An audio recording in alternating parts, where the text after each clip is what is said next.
What a sorry gavel. There we go. Subcommittee on Water Resources and Environment will come to order. I ask unanimous consent that the chairman be authorized to declare a recess at any time during today's hearing. Without objection, so ordered.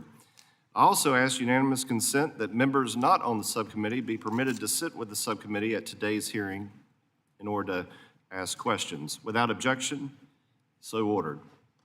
As a reminder, if members wish to insert a document into the record, please also email it to documentsti@mail.house.gov. Again, that's documentsti@mail.house.gov.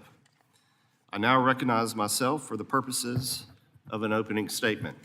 First, I want to thank our witnesses for being here today, and I want to apologize for the quick adjournment of the subcommittee a few weeks ago. We had a few things going on outside of all of our control, and but in any event, very grateful to have you with us today as we begin work on the 2024 Water Resources Development Act. It's helpful for the committee to hear directly from the Army Corps at the beginning of the water process because these bills are the primary way Congress guides the Corps' projects and priorities. And as we all know, the Corps is the federal government's lead water resources development and management agency. Next year will mark the bicentennial anniversary of its first civil works mission, which was to improve the safety and navigability of the Ohio and Mississippi rivers. Over the past 200 years, the Corps has expanded its primary missions to include flood mitigation, coastal protection, emergency response, and ecosystem restoration. Whether urban or rural, inland or coastal, meeting the water resources needs in communities across the country is vital to our security, safety, and economic stability. Well-functioning and reliable navigation systems allow for the movement of more than 2 billion tons of cargo each year. Levees and dams help protect communities and critical industries from flooding, and coastal restoration projects address erosion and minimize the impacts of storm damage on seaside communities, which is particularly important for my constituents in North Carolina's 7th Congressional District. For example, in Brunswick County, the Corps is undertaking a study to address beach nourishment needs for the next 50 years in Oak Island and Holden Beach. In Wrightsville Beach, the renourishment project is set to finally move forward this month thanks to the Corps' emergency exception, allowing them to use the historic Mason Burr Inlet bar site for sand. Additionally, the town of Surf City anticipates receiving its overdue beach nourishment upon the Corps' approval of funding. By authorizing projects and studies and providing direction on programmatic changes, WARDA's better enable the Corps to achieve its key civil works missions. Since 2014, Congress has enacted a WARDA bill every 2 years with strong bipartisan support, and we're going to continue that. This consistency during the past decade has allowed Congress to respond to local water resources needs more effectively. It also imparts confidence that we can address water infrastructure needs that may arise in the future, regardless of partisan discord that we may find here in Washington. Through these bipartisan bills, Congress has authorized new projects and studies across the country. We've also streamlined processes at the Corps, improved project delivery, expanded opportunities for non-federal project sponsors to develop and execute water resource projects, and enhance the Corps' ability to respond to emergencies and disasters, to name a few. In my district, WARDA 2022, we were able to authorize the North Carolina National Coastal Mapping Study to map inland and coastal waterways and identify potential hazards such as debris and sedimentation that can lead, and most often does, lead to increased flood risk. This study will lead the way in a larger nationwide effort to invest in flood resilience, and I'm pleased funding for such was included in the House Energy and Water Appropriations Bill. Additionally, it's important to emphasize that the success of previous WARDAs is due in large part to the strong participation from all members, not just of this committee, but throughout the House. Coordination with the Corps and constructive feedback from non-federal partners as well as other stakeholders has been critically important as well. I look forward to continuing this bipartisan tradition with WARDA 2024. So it's in that spirit that we were very, very pleased to have Assistant Secretary Connor and Lieutenant General Spellman here before the subcommittee today to discuss our efforts to implement WARDA 2022, as well as other priorities as we move towards WARDA 2024. I now recognize my great friend and colleague, Ranking Member Napolitano, for 5 minutes for her opening statement. Ms. Napolitano. Thank you very much, Mr. Chairman. Thank you for your kind words and for holding today's hearing. Through the biennial enactment of Water Resources Development Act, WARDA, this committee is addressing the water-related needs of our states and local communities. All WARDAs are a shining example of how Congress can efficiently and effectively meet the bipartisan needs of our communities when we decide that we can work together rather than apart. I look forward to continuing my relationship with you, Mr. Chairman, with Chairman Graves and Ranking Member Larson to get it done. I also want to thank Assistant Secretary Connor and General Spellman for their attendance testimony, and I also want to give a very welcome to Mr. Connor's daughter, Gabriela. The Corps plays a critical role in addressing the water resources challenges of the nation, protecting the communities from flooding, restoring our environment and ecosystems, maintaining our nation's economy by supporting ports and harbors. Timely implementation of past WARDA provisions can help make communities more resilient to stronger storms and higher seas, and of course, longer droughts. And this is especially true related to the water supply and water conservation needs of this country. Over the past decade, I have championed several provisions to enhance the water authority and flexibility of the Corps to address the local water supply and water conservation needs while balancing the efforts with other authorized purposes of Corps projects. For too long, we've seen the Corps revert back to the position that water supply and water conservation are not primary missions of the Corps, meaning that these objectives do not get the same attention and budgetary priority as other mission areas. The Corps restates that arbitrary stance in its report to water supply and conservation that I requested in WARDA 2020 and was submitted to Congress in September. I ask unanimous consent that this report be included as part of today's hearing record. Without objection. Mr. Chairman, much of the country is now facing similar water supply challenges as we have long felt in the West. In my view, that necessitates rethinking the role the Corps can play to help communities facing water insecurity, not to supplant state and local water efforts, but to support them. If the Corps or the Management Office of Management and Budget is using arbitrary policy-level factors to shut down the consideration of congressionally authorized water supply and water conservation elements in water resources projects, we should all be concerned.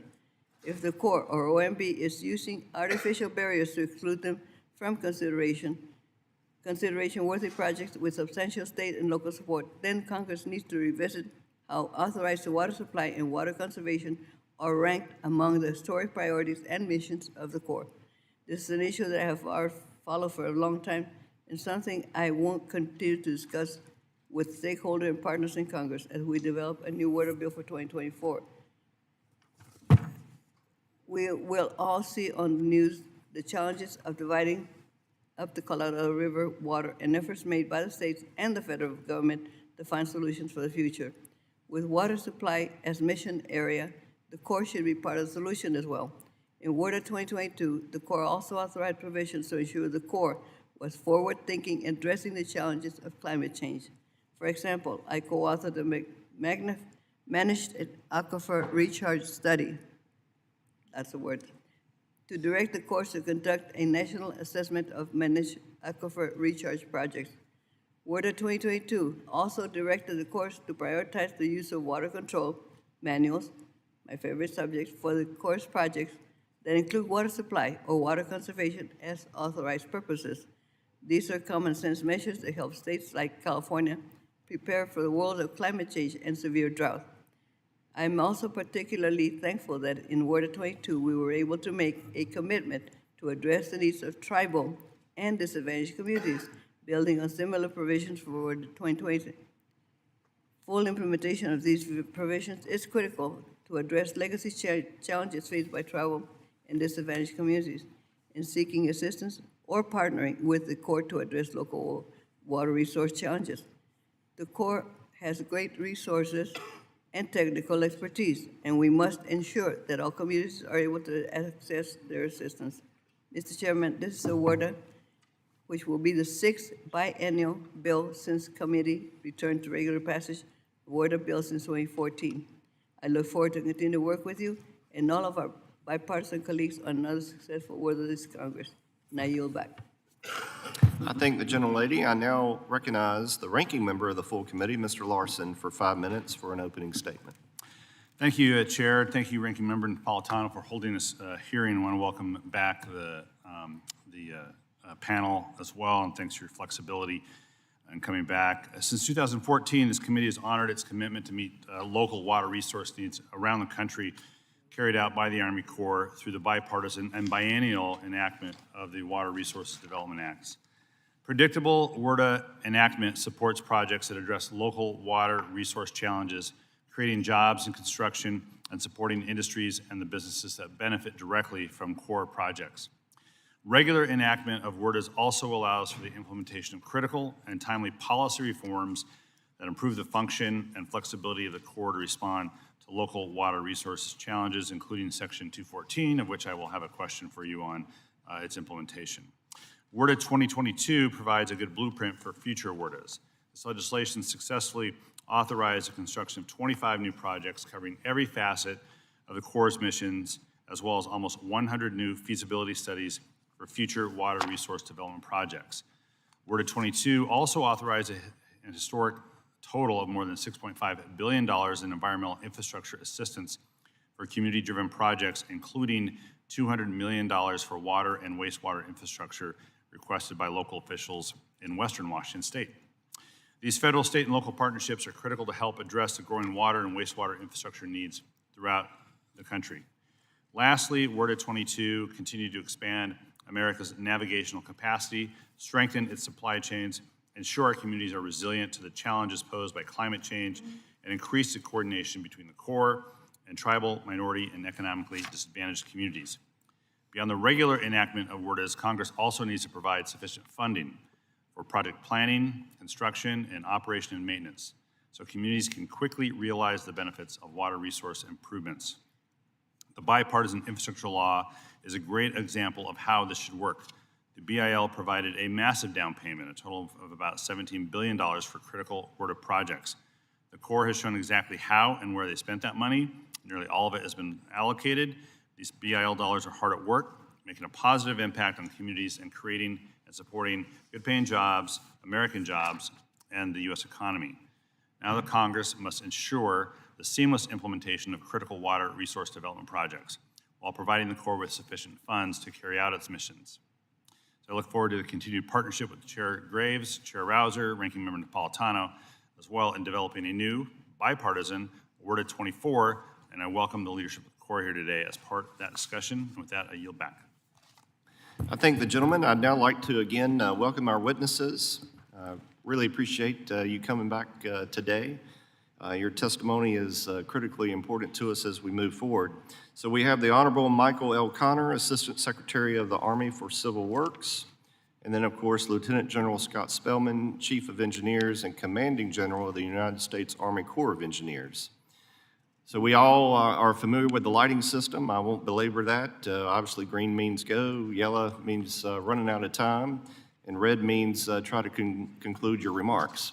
And a little advisory to the members. I anticipate we're going to have a number of members come today for representing both sides of the aisle, and to make sure we can accommodate everybody in a timely manner. Try to keep your questions to 5 minutes.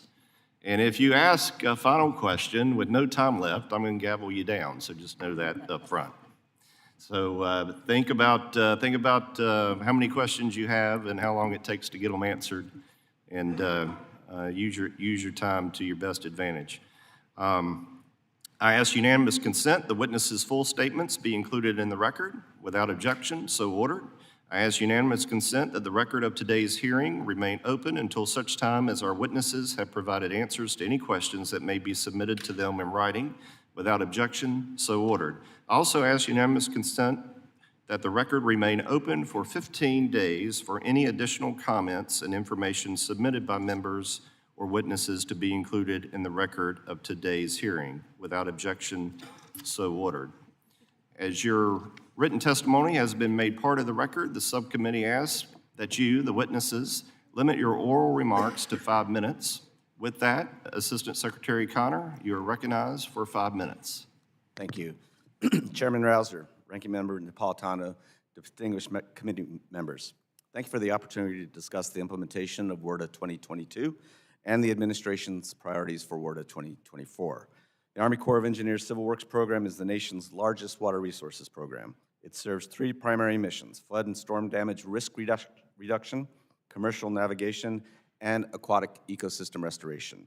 The program also addresses a host of other missions authorized and funded by Congress, including regulatory permitting, recreation, hydropower production, water supply, disaster response, and radiological cleanup, the FUSRAP program. This is a massive set of responsibilities, and the Civil Works program contributes significantly towards the nation's well-being, supporting the economy, and protecting and improving the lives of Americans. We appreciate the substantial resources now in hand through the bipartisan infrastructure law, disaster supplementals, and annual appropriations to advance the President's Investing in America agenda. The water resources challenges of today and tomorrow are not like those of yesterday. Climate change-driven weather extremes are increasingly the norm, creating risks to communities, the economy, and natural systems. As a result, the Army Civil Works program needs to continue to evolve, modernize, and partner with sponsors and communities in different ways to effectively meet its mission and responsibilities and new challenges. We look forward to working closely with Congress in developing the next WRDA to ensure we have the tools, processes, and resources in place to, 1, better assess risks and innovate our approach to effectively address those risks, 2, improve our processes to appropriately and equitably serve a broader set of communities, and 3, develop projects for consideration by Congress that provide multiple benefits, have community acceptance, and include well-developed cost estimates.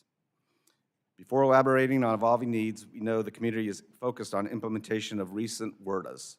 Following the passage of WRDA 2022, the Army and Corps of Engineers gathered public input on implementation of its provisions.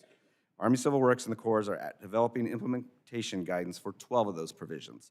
In the past week, I finalized and signed 3 of those guidance documents.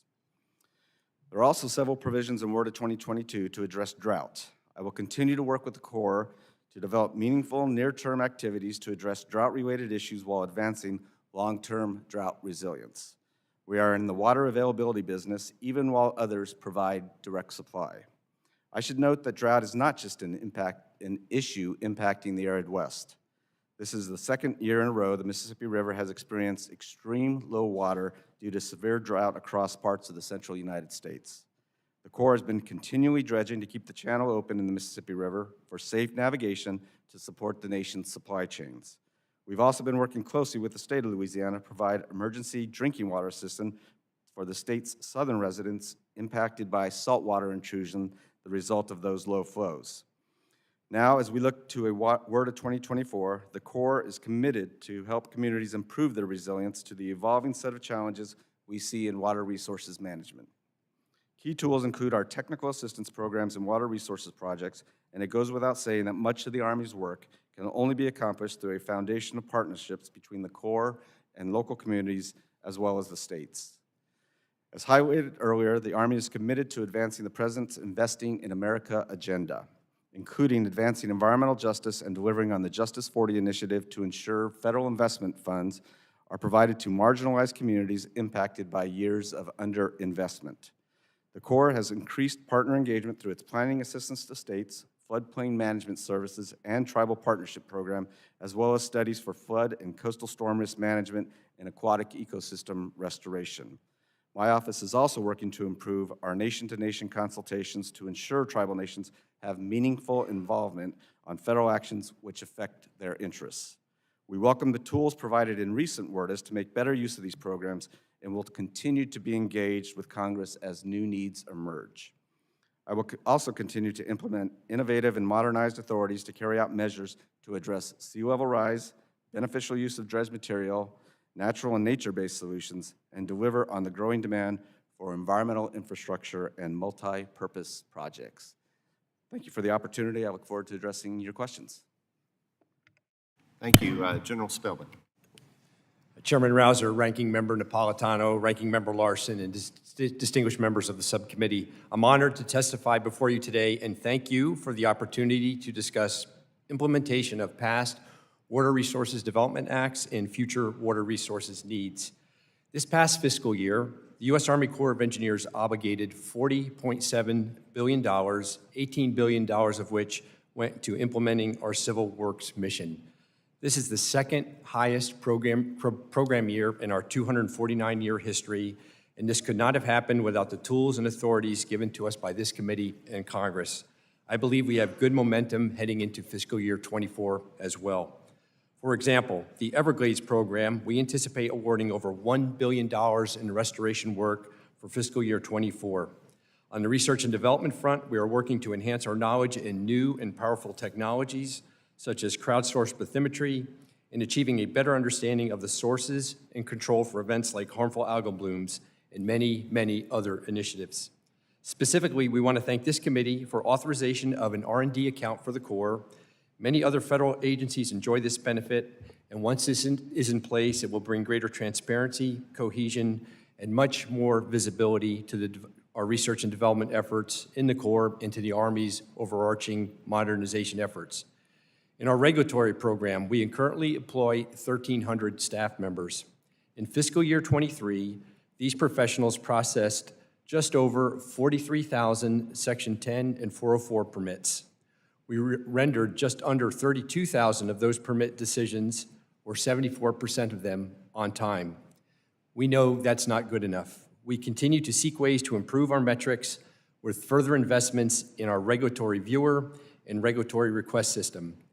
These improvements will help applicants better understand permitting requirements and assist our regulators in their field analysis so they can make more timely and efficient decisions. I want to thank the subcommittee for your continued support of the Civil Works program. Your commitment to passing biennial WRDA since 2014 has provided the authorizations and tools necessary to advance our Civil Works mission and enable critical policy transformations to address the nation's changing water resource infrastructure needs. In WRDA 22, Congress authorized 25 new construction projects, 94 new feasibility studies, and 131 new environmental infrastructure projects.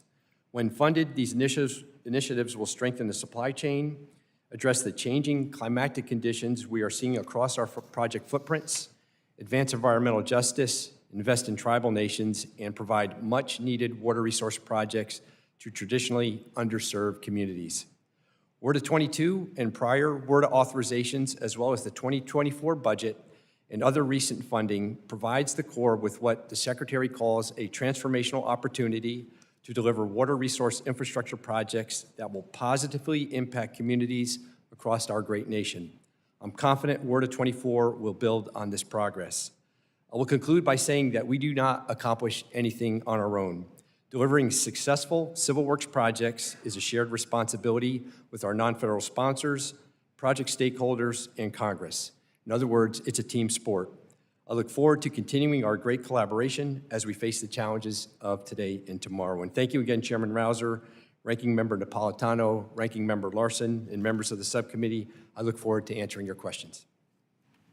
Well, thank you both for being here again, and thank you very much for your testimony. We'll now turn to questions for the panel, and I recognize myself for 5 minutes. Mr. Connor, first, before I get into WRDA, I want to touch base quickly on WOTUS. We continue to hear concerns from stakeholders on the lack of clarity from the Corps on implementation of the revised WOTUS definition. I'm aware the Corps, along with EPA, recently published some additional guidance. And although the Sackett decision emphasizes relatively permanent waters, it remains quite unclear how this new rule will be interpreted regarding ephemeral streams. Does the Corps plan to provide additional clarification on this? And if so, when would that be? Thank you, Mr. Chairman.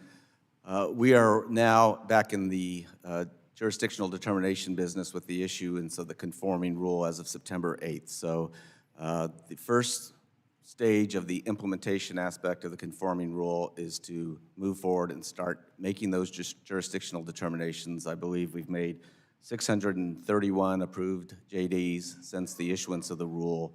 We've got a backlog of over 4,000. Those processes are informing what will ultimately be a guidance process, which I think is what you just asked specifically about. Will we have guidance ultimately on implementing continuous surface connection? Yes, we will, but right now the focus is on working through those jurisdictional determinations. Most of them that have been done haven't been controversial, haven't resulted in any significant discussion between ourselves and the Environmental Protection Agency. Some of them are, and that's going to inform us as we further define what the Supreme Court meant through the continuous surface connection test. So bottom line to all of that is jurisdictional determinations first, do our lessons learned, continue to engage with the public, and then look as we get into next year doing guidance documents. That's the game plan as it exists right now. Well, wouldn't the jurisdictional determinations be determinate based on your guidance at the national level rather than the other way around? It's a chicken or the egg type situation, Mr. Chairman, and I think we will apply the test, go through as it was laid out. You know, it is pretty much a new test that the Supreme Court has provided us in the Sackett decision. So we need to dissect all the elements of that opinion as we go through those jurisdictional determination and inform ourselves as we seek more long-term guidance. Well, it sounds like very muddy water to me, but I got to move on. The committee is currently in receipt of 3 chiefs' reports. The committee has not yet received any post-authorization change reports from the Corps.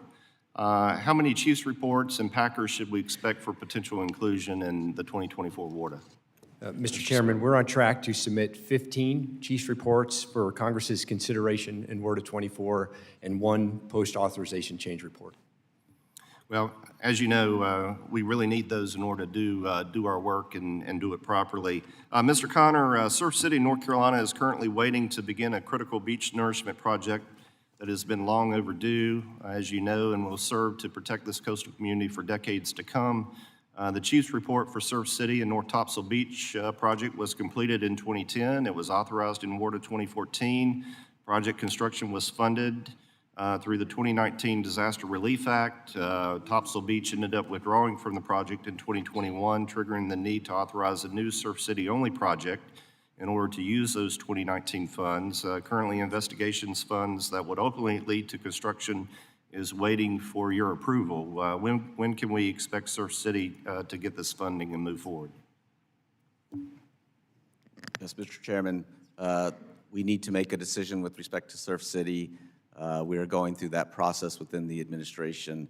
It's time to, to ensure that we have the resources to do the general reevaluation report. So I will go back and make sure that there's clarity that we need to get those funds moved forward. So hopefully in the very near future, I can provide you the specific answer to your question about specifically when. Well, I think as we all know, every day that these projects are delayed is another day that these communities are at risk, particularly coastal communities. When we saw that when Hurricane Ian hit Wrightsville Beach last year, and I know you're both very familiar with Wrightsville Beach and greatly appreciate your work to help get that issue straightened out. But that renourishment should have been done 2 years ago. And so, we must take seriously the timeliness of these requests and the need to continue protecting the life and property of our coastal areas, our coastal citizens. With that, I have 2 seconds left. My time has expired. I now yield to Ms. Napolitano. Thank you, Mr. Chairman. Mr. Connor, Assistant Secretary Connor, when you appeared before this subcommittee, I asked you about the implementation of set-aside for 12% of harbor maintenance trust funds for donor ports from the WARDA 2020 bill. Yet there has been no action on this issue. The authority for expanded uses as donor ports is incredibly important to me as the ports in my region in Los Angeles and Long Beach. The ports of LA and Long Beach collected over $200 million a year in harbor maintenance funds, only receive 5% back on their projects. Incredibly unfair, and that's why we negotiate improvements for donor ports in WARDA 2020. What is the Corps doing to address the inequity and follow the Congress' direction regarding target set aside for 2020 donor ports? Thank you, Ranking Member Napolitano. I don't know that I've had a discussion of any issue more than I have with respect to donor reports. So I recognize the importance across both the House and the Senate with respect to the interest in that provision and the provisions of WRDA 2020 that were negotiated and enacted into law. So the answer to your question is we did not include funding in our 2024 budget for donor reports. That was the one part of the 2020 legislation that was left out. We understand the importance it has to you and a whole host of other members. So we have solicited from those donor reports, their needs, how they would use funding. We want to be prepared should there be work plan money in 2024 that we can look to allocate resources towards some of those needs, and we certainly have this under consideration given its priority for Congress as we develop our next 2025 budget. Thank you. The Water Supply and Water Conservation Report submitted to Congress in September, the Corps highlights that, regardless of congressional authorization, priority would remain with the Corps authority areas of flood risk management, aquatic ecosystem, restoration, navigation, rather than water supply and water conservation and other allied purposes. With all the potential benefits of enhanced water conservation efforts, can this internal budgetary prioritization result in potentially beneficial water supply actions not being pursued?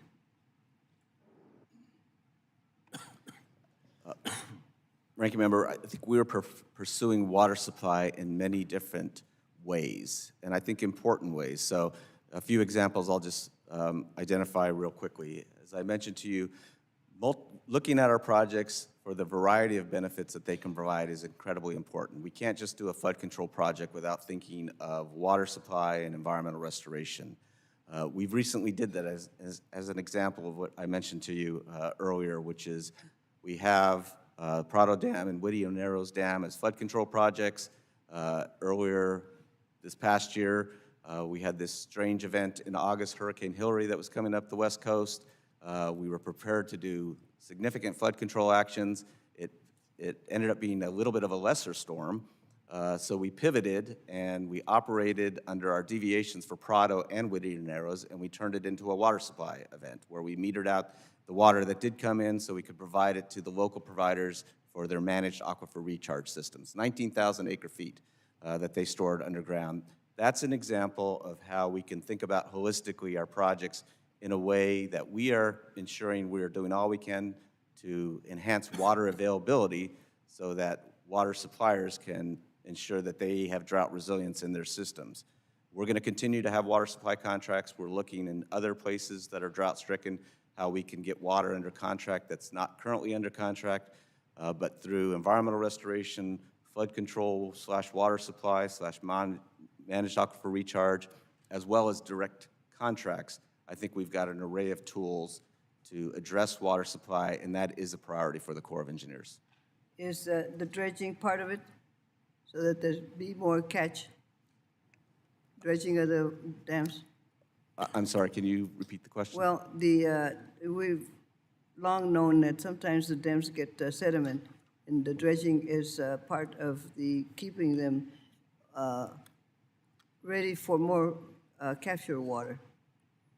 My question is, where are we in the projects with the dam dredging? Yeah, I believe there was an authorization in WRDA 2022 with respect to looking at the prospects of removing sediment.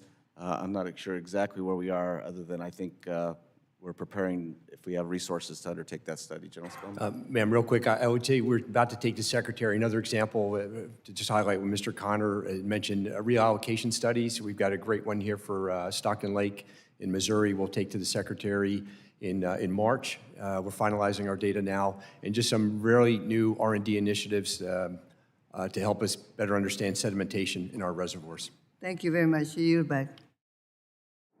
Gentlelady yields back. Mr. Webster, you're recognized. Thank you, Mr. Chair.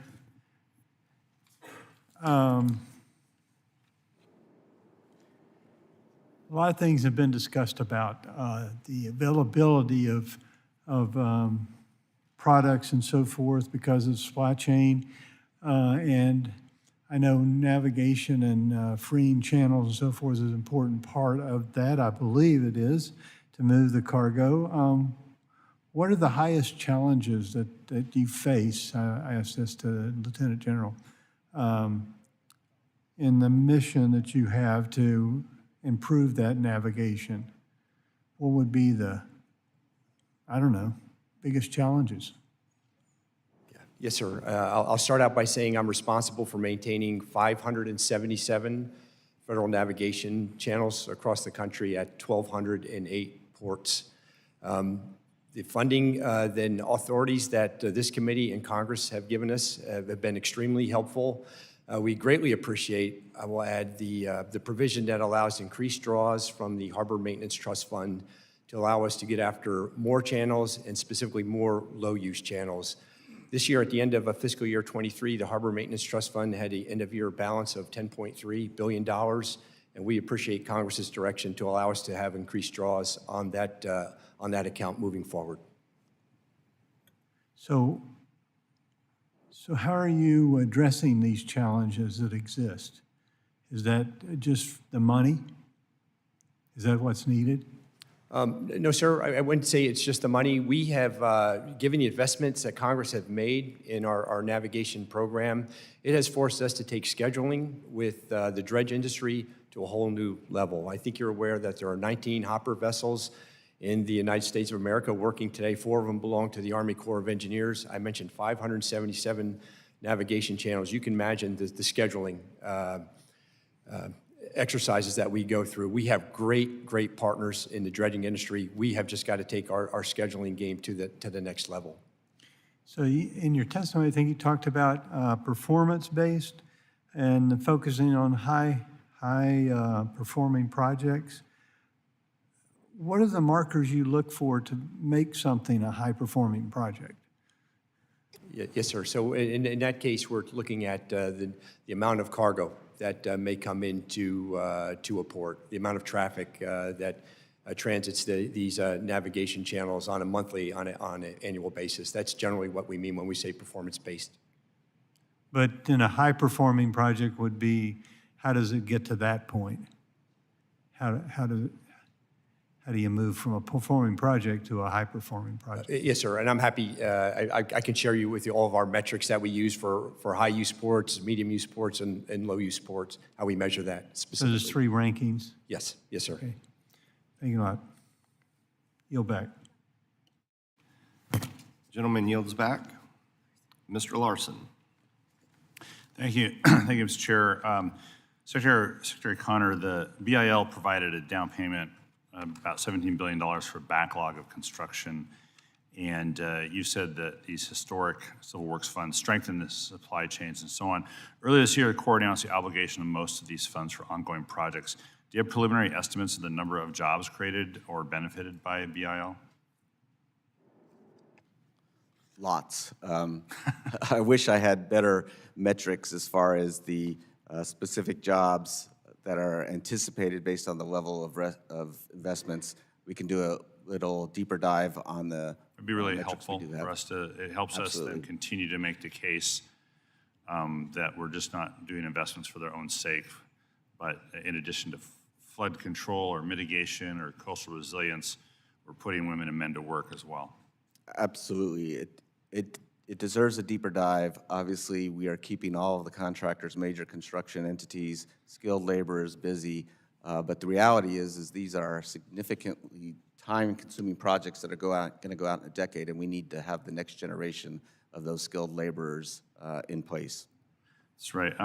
And these investments from the BIL address the growing backlog of authorized construction projects. But how have they helped you deal with lingering operation and maintenance obligations as well? I'll take a threshold cut at that. I know, the O&M on aging infrastructure is just tremendously significant. The ongoing needs for moving dredge material, for dredging and then moving dredge material, we got in quite a deficit situation. So between the bipartisan infrastructure law, disaster supplementals, where we get a little bit ahead of that, it's been game-changing. And then you combine that with what General Spellman mentioned, where we coordinate outages with industry partners, because we have resources that we can plan these outages and major rehabilitations. We get our work done quicker, we get it done in partnership with industry, and it allows us to plan forward and do things much more smoothly and keep the economy moving, quite frankly. Is there anything you'd add? Ranking Member Larson, I would just add that, for example, forced outages at our hydropower plants is declining. Unscheduled maintenance at our locks and our gates are declining, and I'm happy to share those metrics with you, but this is making a difference, and I know the nation, and we greatly appreciate the investments that's being made. Well, it takes money to do those things. We'll have to keep that in mind as we move forward on whatever the next version of BIL is, or whatever funding approach we're going to take in the future. In WRDA 22, we expanded the Section 214 authority, which I think we started the 214 authorities probably in 2000, if I'm not mistaken, and it consistently been reauthorized. We made it permanent a few years back, and now we've expanded the authority to expedite review of entities' permit application to include the evaluation of mitigation banks. Can you talk a little bit about how that authority's been used, and if so, has it led to faster processing times for mitigation bank permits? Sir, I'll start. This is a very regional problem set. We have some corners of the country where there's plenty of mitigation bank space. Not surprisingly, the Section 214 was first started by Brian Baird from Washington State, because it is very regional. Yes, sir. I'll start at 30,000 feet. Sure. Very varied availability across the country for mitigation banks. As it's in some corners, we have plenty of space, and others, as in Washington State, we're fighting to get more options on the table. And what we're doing in Puget Sound is a good example of that. Could I just add, with respect to mitigation banking, I think, given the loss of jurisdiction at the federal level, what we do with respect to reinvigorating the rules that we have under the 2008 rule of looking at jurisdictional, non-jurisdictional wetlands as appropriate mitigation. I mean, the goal is to protect and restore wetlands. And I think we can do a better job through our mitigation program. So post-SACIT, we are looking at those opportunities now. All right. Well, hope SACIT doesn't mess up Section 214 implementation too much or at all. I got 16 seconds left. I'll follow up with a question about federal assumption of maintenance at the Port of Everett for the record. Thanks a lot. Without objection. Mr. Mast. Thank you, Mr. Chairman. Good morning, General. How you doing? You and I end up talking about Lake Okeechobee every time. I don't think today will be any different. Appreciate your opening remarks, talking a little bit about reducing algae blooms and things like that. A little bit more open-ended conversation this morning. Can we just talk a little bit about where we're at with nymphs, what's going on there, what do they want, what do you guys want out of it, what's going on between that and the new Lake Okeechobee System Operating Manual? Sir, thank you for the question. In short, we're not where we want to be. We do not accept the biological opinion that was given to us for the Lake Okeechobee system. Just lay that out first, the opinion, as we're... Why, sir? Why? What it is that they're saying and what's not accepted. Yes, sir. So we don't accept the BIOP on both its a scientific and a legal foundation. I'll start with the legal foundation. The biological opinion and science take on listed turtles to the core based on pollution levels in Lake Okeechobee and the surrounding waterways. As you know, Congressman Mast, I don't have any discretion on water quality. I do on flows and releases.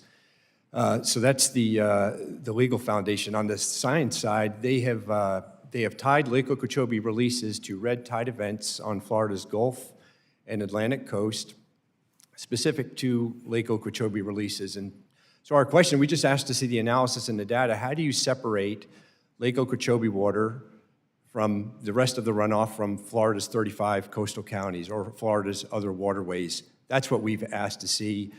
We did not make progress with our Jacksonville district. We've elevated this decision to the Secretary for his consultation with the National Marine Fisheries Service. How would you separate it? I Maybe wouldn't to just separate it. elaborate on how, to give one example of how I could see it, maybe not how you guys would see it or how NIMS would see it, right? But you know my coast, you know the canals and tributaries to some degree. I might say you might separate it by a man-made canal, freshwater versus brackish or saltwater. Those would see, and I have argued that those seem like different things to me. And I would think scientifically you could have that argument. Maybe somebody could argue on the other side. How would you do it if that's the game that you have to play with nymphs? And do you have to play that game with nymphs? If you don't play that game with them, does LOSUM just go away? No, Congressman Madison. LOSUM does not go away. We're invested. We think it's, as you know, we believe it's a significant improvement from where we've been with LORS. I don't know how to separate it. I don't think it should be separated. Again, it's not the flow. They're tying it to the pollution levels in the lake. And as I mentioned, I don't have any discretion on the pollution levels in the lake and the impact on red tide and then the subsequent effect on sea turtles. Again, that's the primary reason why we don't accept this biological opinion. You do have input on pollution levels if we authorize you to do so. That would be correct? Sir, we would follow the direction of Congress. It's good to have that out there. Mr. Connor, I saw you nodding your head. Did you have something to add to this? Ball's in my court now to engage at the policy level with our friends at NOAA Fisheries. But I do think, this is a very significant issue that has broader implications. And I know the most important thing now is we got to get LOSUM done because it has benefits across the board. But I've been in a lot of ESA discussions over my career, and not accepting the Corps' view of its discretion about how it operates that facility is problematic, quite frankly. And I've never had a situation before where that's not been accepted, that here's the limits of our discretion. So that's the issue we have to have. Yes, there's a science issue about the contribution of Lake Okeechobee to potentially red tide and those impacts, but we will move forward expeditiously, Congressman, because it's an important issue for everybody. I appreciate that. I'd just make this one other, observation or statement. This administration treats carbon like it's a pollutant. Maybe some could argue or agree with that, but I think they treat it similar to a pollutant in the way that they regulate it, want to penalize it, want to tax people for, use or production of carbon. It's treated like a vice. If that's the case, then I think looking at the quality of water should not be a far stretch for the Corps of Engineers. We don't have any more time, but I appreciate you all engaging in the dialogue with me. Thank you. Gentleman yields back. Ms. Sykes. Thank you, Mr. Chair. Thank you for being here. Good to see you after our canceled meeting in October. I'm going to jump right in because I've got a lot of questions for you. This is a big deal in Ohio's 13th congressional district where I represent, and specifically want to talk about one of the communities in my district in Massillon. There is a project in which the Army Corps of Engineers has been working on. You just wrapped up a $22 million levee safety investment at the dam there, which is very much needed and for the safety of our community. And I want to thank you for all the work that you've done for the people of Ohio 13 so far. But we had one snag here, and I'm hoping you can help me get some answers. This year when we were working with Massillon, we discovered that the Corps could not help fund a gate replacement for their dam. Part of this is because of the unique contract where the city and the Corps split the maintenance funding 50-50. The last water resources bill through WARDA 2022 gave you all authority to help repair certain dams if the right conditions were met. But unfortunately, one of the problems that cropped up in our conversations was that your office hasn't put out any guidance related to your new Section 8152 authority that the WARDA 22 gave to the Corps for the first time. So Assistant Secretary Connor, I just want to ask if you and your team are working to get that guidance out the door, and when we can expect it so we don't run into issues like this again in the future. Congressman, we are doing 12 guidance provisions, guidance on 12 provisions in WARDA 2022, but I don't believe 8152 is one of those provisions. That's something I'm going to have to look into more closely. I know it's been an issue in your district, but at this point in time, we are not preparing guidance on that particular provision. Thank you so much for that answer, and we will certainly be in contact and remain in contact with you so we can settle this once and for all. I do want to talk a bit about one of the points that you made about your projects being very long-standing, 5, 10, 15, 20 to 30-year long projects, and one of those specifically in Ohio's 13 is the, maybe not your project, but one in which you helped with was the removal of the Gorge Dam in Cuyahoga Falls into Akron. Want to mostly talk about the pipeline of talent that you have working with you and alongside you, and how you are developing folks to be prepared to work on those projects that exist longer than 10, 15, 20 years. Okay, ma'am, if I understand the question, it's on project duration based on personnel and manning? Yes. Yeah. So, ma'am, I mentioned we just had our second highest program in our 249-year history. Today, we're also at our highest workforce level in the Army Corps of Engineers in the past 2 decades. This morning, just under 38,455 personnel. And you are absolutely correct. We don't do this by ourselves. We do it with great partners at the state and local level. And there's a great information sharing and great cross-development of all these talented STEM professionals in each and every one of these projects, and certainly something we want to do more of. Thank you, sir, for that answer. And I want to direct your attention to some of the remote personnel that you have suggested, and if you could discuss how not having on-site personnel will impact your work, emergency situations, if all of this work is being, or a lot of this work is being remotely supervised and monitored. Okay, if this is a remote work question, Congresswoman, post-COVID, the Corps never left work.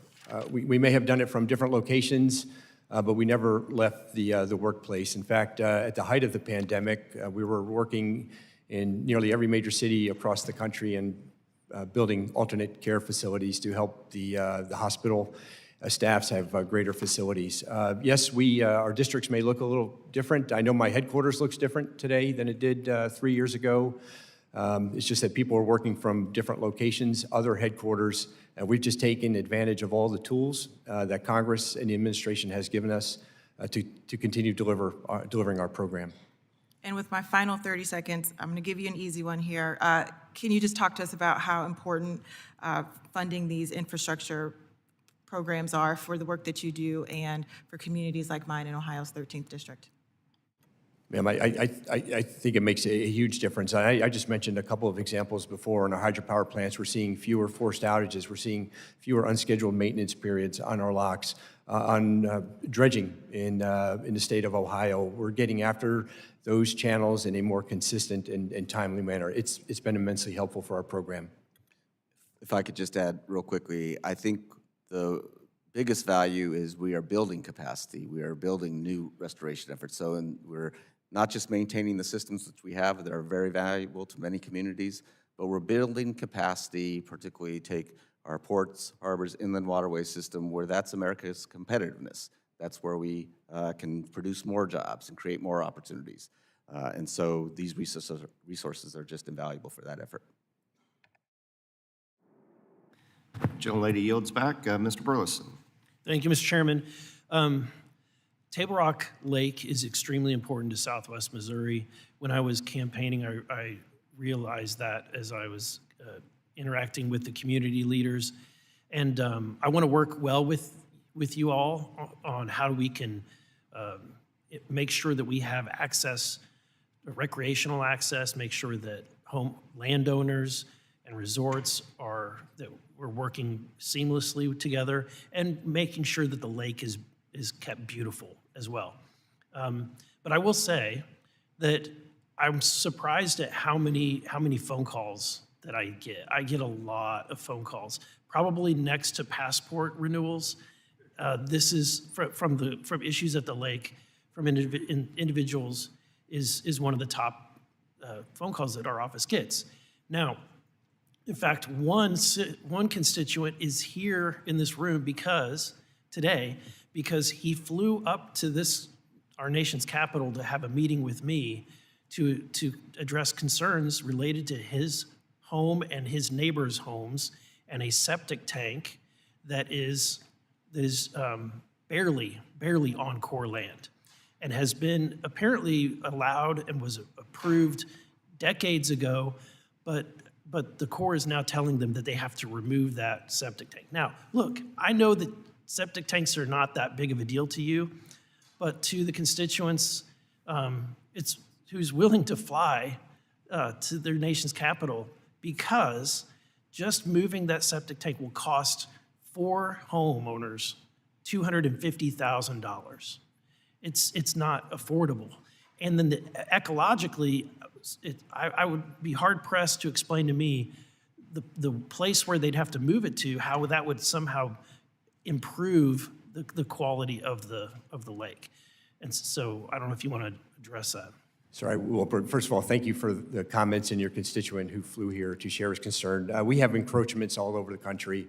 My direction to our Southwest Division Regional Commander was stop writing letters to the landowners where we have encroachment issues. Let's knock on doors and talk to people face to face, and we want to work with everyone. We've resolved a number of these already.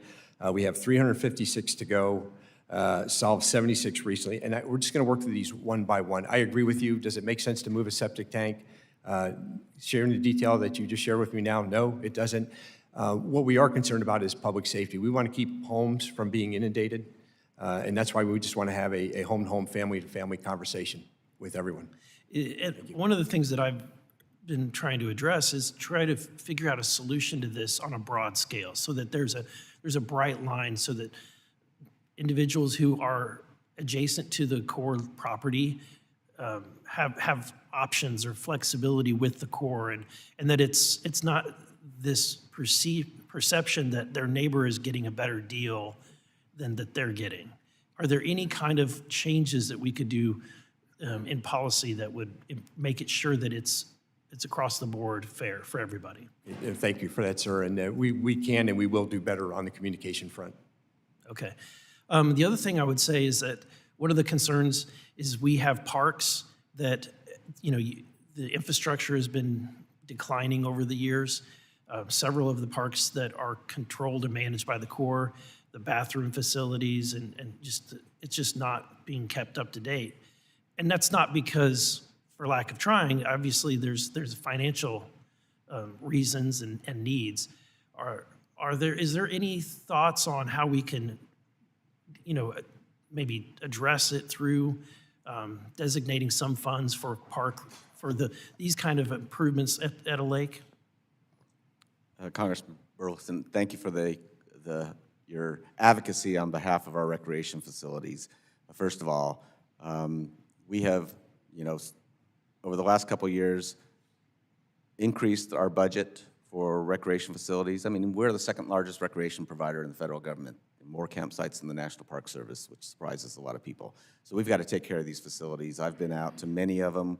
The staff are doing all they can, going to extraordinary means to maintain bathrooms, to make them more user-friendly and just attractive, quite frankly. So there is a fundamental lack of parity with respect to the resources available to reinvest from recreation fees into the facilities.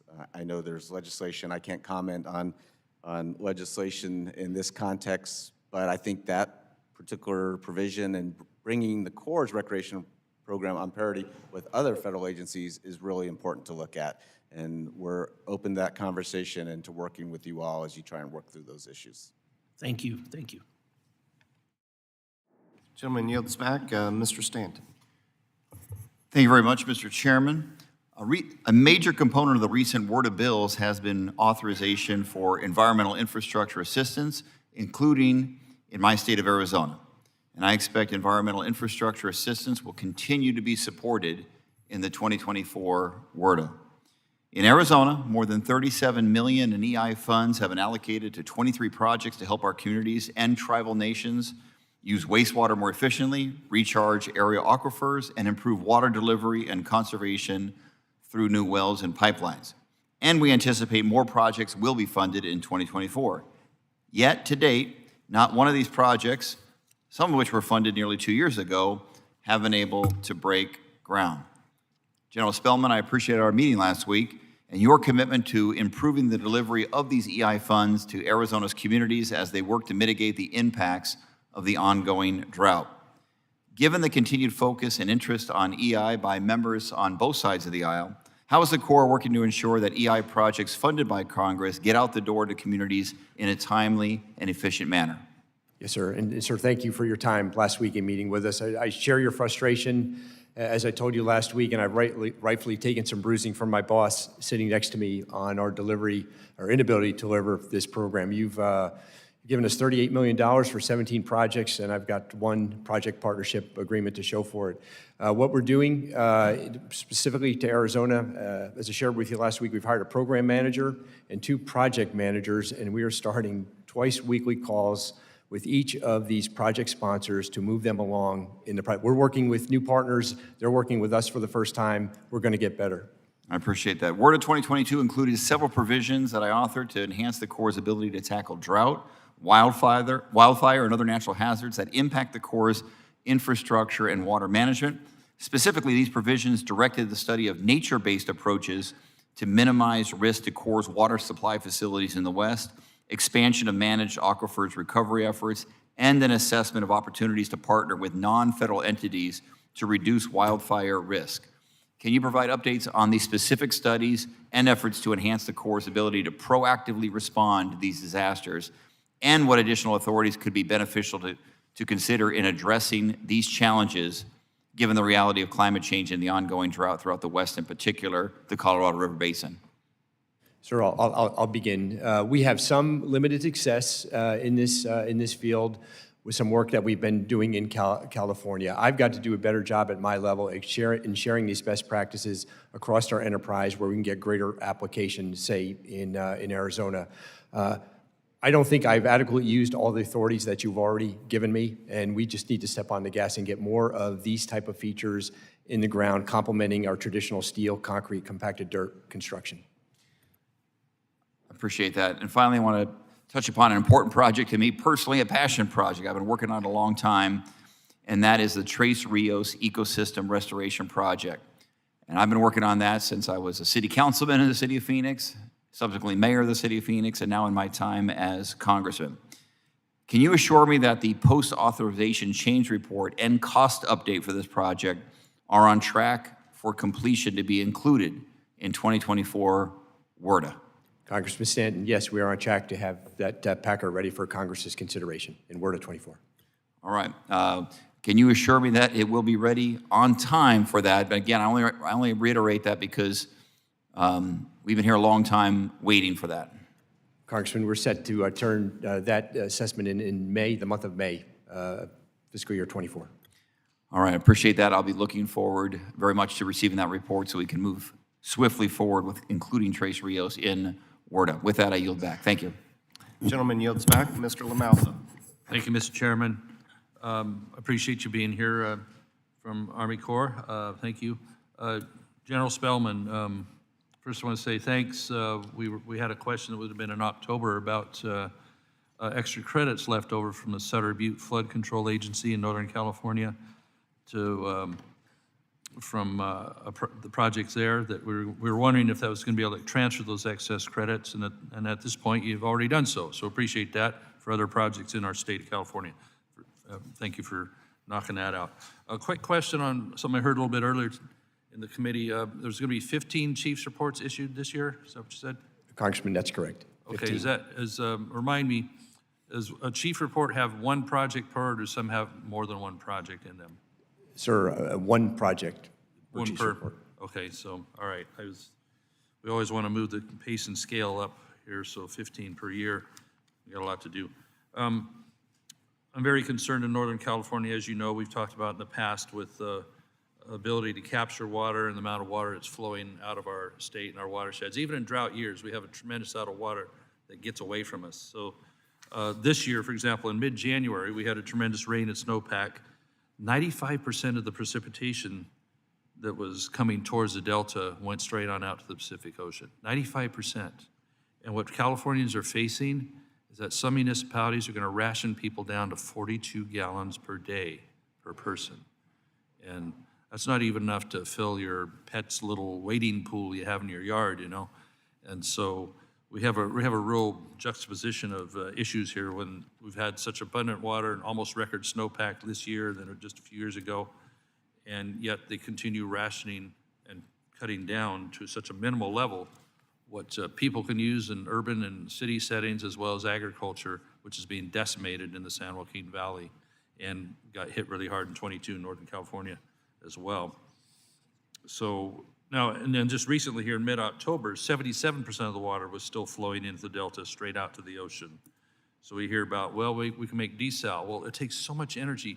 Why not capture the water when it's still fresh instead of taking it? And then they don't want to give the desal projects, as we saw in the Poseidon down there, Huntington Beach, after 20 years. You know, they turned that down. So there's no solution for some of these people.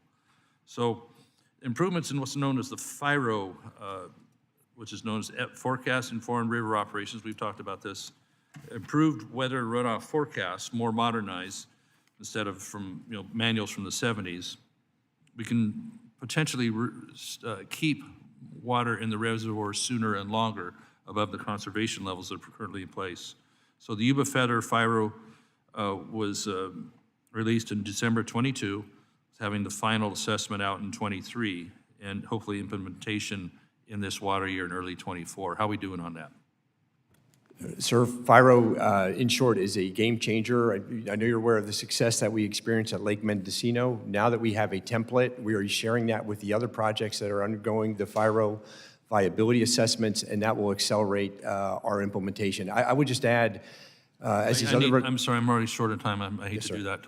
What do we see on this particular one on timeline? Sir, I'm sorry, is this Mendocino? No, Yuba Feather. Oh, boy. So, sir, on New Bowlers Bar, final viability assessment this September. If we find it viable, we believe we will. We're going to operate that reservoir on a deviation, just like we're doing Mendocino, while we take up the NEPA on the water control manual. Okay, so we could see that during this rainy season we're about to enter here this year. September of next year, sir, we'll complete September of 24, we'll complete the viability assessment. Got it. All right. I guess we're getting there. So on the Sackett decision versus EPA and the WOTUS rule 2023, which became effective in September, landowners are waiting to hear from the Corps, EPA, or somebody on implementation guidance. So the rule became effective, was sent to district staff. Can this committee have a copy of this implementation guidance for states that are adhering to the conforming rule and the pre-15 regulatory regime? Pre-2015 regulatory regime. Is that something we can get immediately for this committee and help inform our people out there? We don't. We have the conforming rule, which we issued in September. We're now working through the jurisdictional determinations. We do not have new regulatory guidance at this point in time. We will be in the process over the next months into next year of developing that guidance. Certainly, that'll be a public process. So where does that leave people that are caught in limbo on what the Sackett ruling had been to them, on decisions they'll make on, ponds or building on their land or, grazing, anything they would be doing that has an effect here? Well, there is clarity in the rule now with respect. We don't have a significant nexus test. We don't have a former definition of adjacent wetlands. We've had to revise that as a result of the rule. We no longer include wetlands just because of their interstate process. So we have adjusted the rule to be clear in conformance with the Sackett decision. So that provides clarity in and of itself. We're working through AGDs. We will publish all the AGDs, jurisdictional determinations we do that will provide factual-based decision-making for people to understand. And we're moving through, we've done about 634 of these jurisdictional determinations since September. So that's providing a database to give clarity for people working through this effort. Okay, I appreciate that, because they need to have clarity because they can't get caught in limbo here. And would you make sure the Sacramento office understands that? Because that's where some of the biggest problems have been, in the past at least, like in Tehama County, on enforcements that have been just really out of line, okay? We're making sure everybody's going to be in alignment. Thank you so much. I yield back, Mr. Chairman. Gentleman yields back. Ms. Norton. I thank the chair and ranking member for holding today's hearing. The District of Columbia is wholly dependent on the Potomac River for its drinking water. but natural man-made events could render the river unusable for drinking water. This poses a grave risk both to the operations of the federal government and to DC residents. The federally owned and operated Washington Aqueduct produces drinking water from the Potomac River for DC and parts of Virginia. However, the aqueduct maintains only a single day of backup water supply.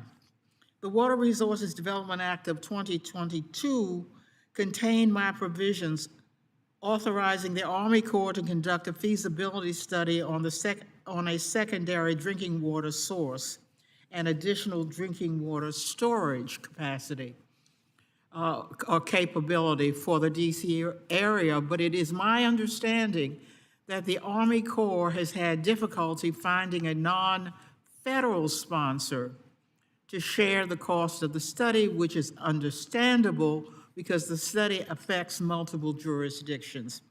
Given the importance of this study to the operations of the federal government and the cross-jurisdictional nature of this study, I will be submitting a provision for inclusion in the Water Resources Development Act of 2024 that would require the Army Corps to fund 100% of the cost of this study.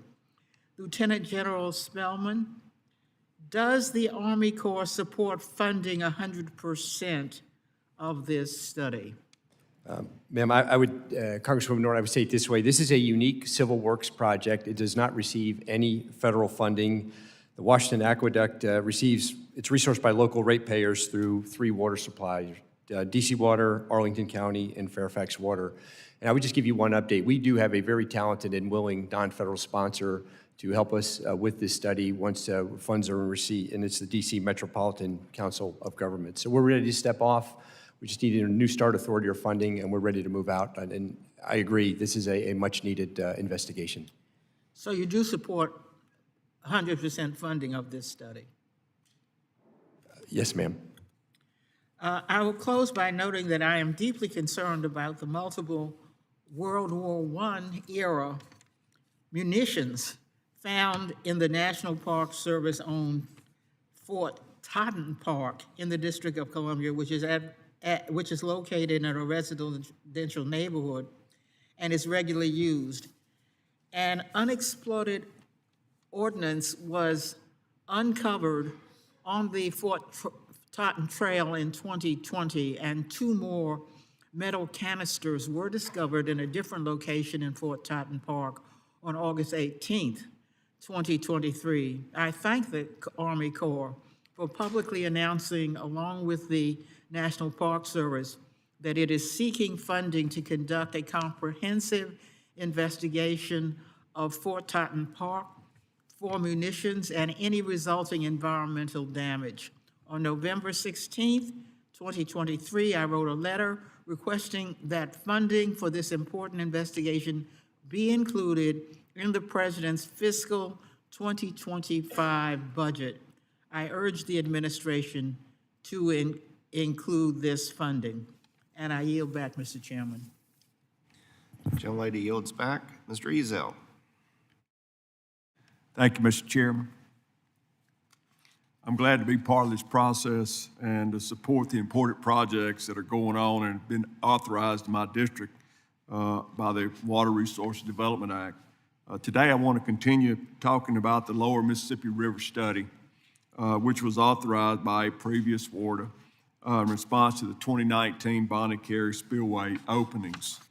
Mr. Connor, I'm glad we're here to see you again today, and your staff have been very, very excellent to work with.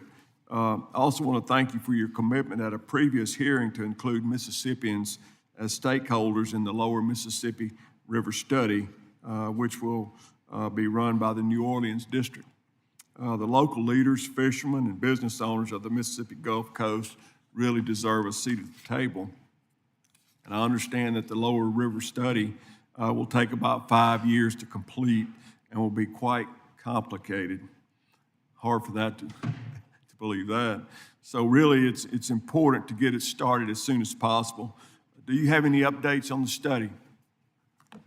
Congressman Ezel, I do. So we're in the scoping phase now. We have engagements ongoing at the moment with all 7 states. What we're working is lining up the state agencies that will partner with the New Orleans District in advancing this work. I want to thank the committee for the authority and the funding that we've received. We have all we need at the moment to continue moving.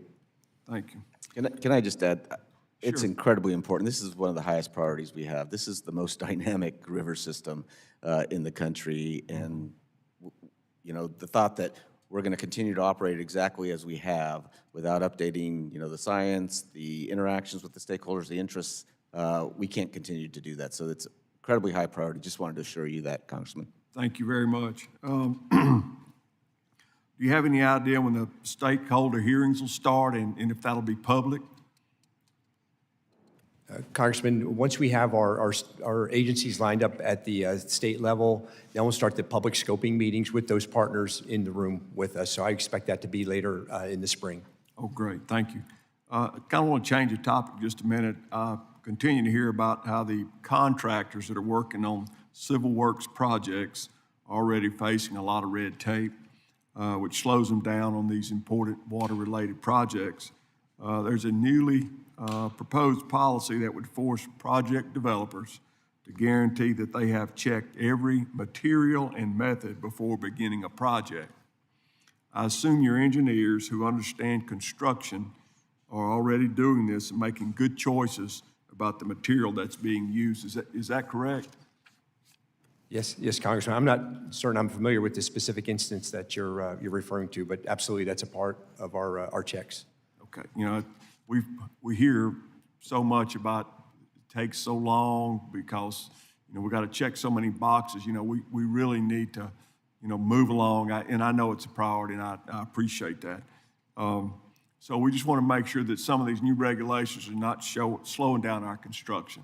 And I'd appreciate any and all support and help we could get for that.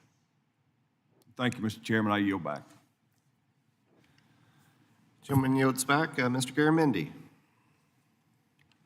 Thank you, Mr. Chairman. I want to bring up 3 important issues for California.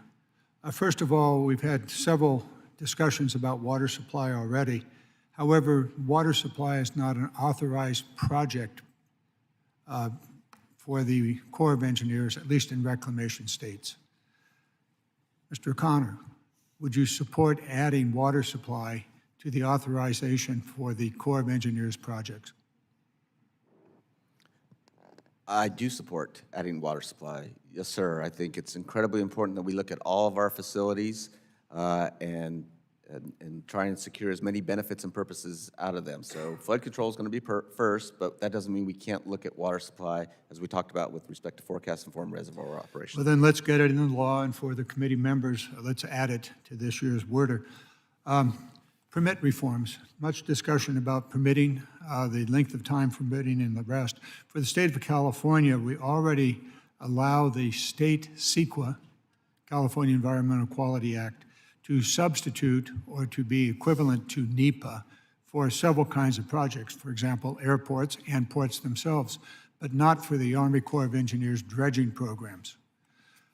Would you support legislation that would allow in California, the CEQA program, which is equivalent in some cases stronger than NEPA, to be the single requirement for the environmental review? I certainly support that in concept. We need to be as efficient as we can in our permitting processes, even as we're trying to be more comprehensive and engage more of the public and stakeholders. We need to be more efficient. If we can use other products, I think that's great. Well, the CEQA program, that is the California Environmental Quality Program, is allowed to be a substitute for NEPA for some projects, for some federal projects. We need to add the dredging programs to this so we can get on with it more quickly and not have to do duplicate work. Finally, there's an authorized program for San Francisco Bay to Stockton Channel project. This program has been in existence since 2007. The continuation of it is dependent upon 2 things. First of all, the identification of a local sponsor. We're working diligently to accomplish that. And secondly, that it not be rescinded. Now, each and every year, the Corps is required to go through projects that are not moving along. This could be considered one such project because of the removal of the previous local sponsor. However, if we want to have a real brawl, just bring to this committee the termination of this as a project. So please don't do that. We don't need another brawl. What we need to do is to work diligently to replace the local sponsor. So heads up, looking forward to avoiding a fight here in the final word. I thank you for all the work you do on so many different projects. I'll let it go at that. Thank you very much. Gentleman yields back. Mr. Owens. Thank you. The Great Lake is one of Utah's most iconic and important ecosystems. Our own state capital is named after the lake. Unfortunately, water levels in the lake have been declining in recent years. In 2022, we saw the lake at record low elevation. These declining water levels threaten economic activity, public health, and the great ecosystem. The Great Salt Lake provides Utah with the highest density of wetland habitat for plants, brine, shrimp, reptiles, amphibians, mammals like the iconic bison and birds. Additionally, the economic output of the Great Lake is $1.2 billion annually and provides over 7,700 jobs. It also provides a significant amount of magnesium, salt, and other minerals. Nearly 2 million tons of minerals are extracted from the lake every year. As you can see, this is why it's so important for me and the entire state of Utah. This year, Utah saw a record amount of snowpack in our beautiful mountains, which helped our water levels across the state. However, just 1 year is not enough. We need at least a decade of record snowpack to help us through our drought and our water levels throughout our state. This is why we need to work. That's why we need to work with our federal, state, and local partners to help preserve the important ecosystem and to allow Utah to continue to be the fastest growing state in the union. In the last water bill, we began working on this partnership, and I want to continue this partnership in most innovative ways.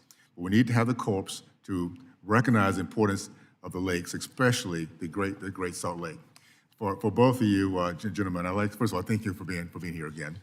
I've heard from our state partners that we have been informed that it will take nearly a decade for funding from the Corps to reach the Great Salt Lake. This is frankly unacceptable. How can we work together to expedite this process? Thank you for the question. First of all, share your perspective. I had an opportunity last January on a very cold day to get out with your Director of Department of Natural Resources and spend some time talking about this very issue. And at that point in time, that was before the hydrology had given us a year's reprieve. But I share your views that time is of the essence here, given the challenges. So we have entered into a planning assistance to state agreement with the state of Utah, I think a couple months ago. And the idea here is there are several different authorities, not just for the Corps, but also Bureau of Reclamation and other agencies. And what we're trying to do is work with the State Department of Natural Resources to figure out the best game plan and how we can use our respective authorities, Reclamation, the state, and the Corps of Engineers. So the Planning Assistance to State Agreement will help us do that, make use of the tools that have been enacted in the most recent WRDA bills, combine that with the Bureau of Reclamation's basin study that's going on now where they've engaged a bunch of stakeholders, and that's the idea. So we're in the planning, development, organization stage, but we're going to make use of those authorities, ultimately, Congressman. That being said, is there any way that we can have some nexus, some I see at the table as you guys have this conversation, particularly Utah, I would love to know more of what you're doing here. Is there anything we can do to kind of help facilitate that or be part of that process? Absolutely. I think the key is to keep the delegations informed. We would be happy to provide ongoing updates as part of this process. I appreciate you do that. I think we would definitely have an interest in that. I've heard from the Sacramento District and the state of Utah that they are still waiting for headquarters to provide planning assistance to states funding for these projects. Is that what we're dealing with right now then? Yeah, we've got the agreement in place, and I know we have resources provided by the bipartisan infrastructure law, so we can follow up on that, Congressman. Okay. The 2022 WRDA included a monitoring and assessment program for salting lakes like the Great Salt Lake and the Great Basin. What is the current status of that program? I think that's one of the authorities that exists that we're trying to figure out how to best use that authority, and the planning process is how we're going to get to that. I know we don't have any resources specifically allocated for that study yet, so that's kind of a next phase of this whole effort. Okay. I'd like to do this. I'd like to make sure our team is in touch with you guys. The Utah delegation would love to be part of this conversation, and I think we're innovative enough to impact the rest of the country. We can figure it out. So we look forward to working with that. And with that, I yield back. Thank you. Gentleman yields back. Mr. Hupman. Thank you, Mr. Chairman. Assistant Secretary Connor and Lieutenant General Spellman, thank you both for your time today. I also want to thank the Corps for its inclusion of an environmental infrastructure project in my district in the 2023 work plan. It's for the Tallahousie Nation, and it's very important. It's going to help the tribe and surrounding community replace aging wastewater infrastructure that serves low-income residents on the tribe's land, and we very much appreciate that. I look forward to working with the Corps on other environmental infrastructure projects in my district. One that I want to highlight is the Marin Municipal Water District in Marin County. Marin was one of the first to declare a water supply emergency during the terrible 2021 drought, and this is a district that serves about 250,000 people, came really close to simply running out of water. It was quite dire. And so we've been working since then on some common sense plans that can make us much more resilient and prepared for the next drought. I would urge the Corps to include the district's Sulahuli Reservoir project in the 2024 work plan. It'll help increase water yield and provide much needed operational flexibility. I also want to thank you for your timely dredging of Humboldt Bay in my district. The Corps recently repaired and rebuilt jetties in the harbor, and the community is very thankful for that. I'm very excited that one of our nation's first offshore wind leasing areas on the West Coast, this will be floating offshore wind, is going to be on the Humboldt County coast in my district. It's going to mean local jobs, clean energy, really wonderful developments. But the components that will be coming into port will require major updates to the harbor, a heavy lift terminal. That harbor is going to be a very busy place for the assembling of these floating platforms and turbines, and we're going to need much more regular dredging. So we hope you will continue to be attentive to the needs of Humboldt Bay. And sadly, when we think about those needs, I am focusing on the challenge that we face because the Corps has only one deep channel dredge in the entire Pacific, the Essayons.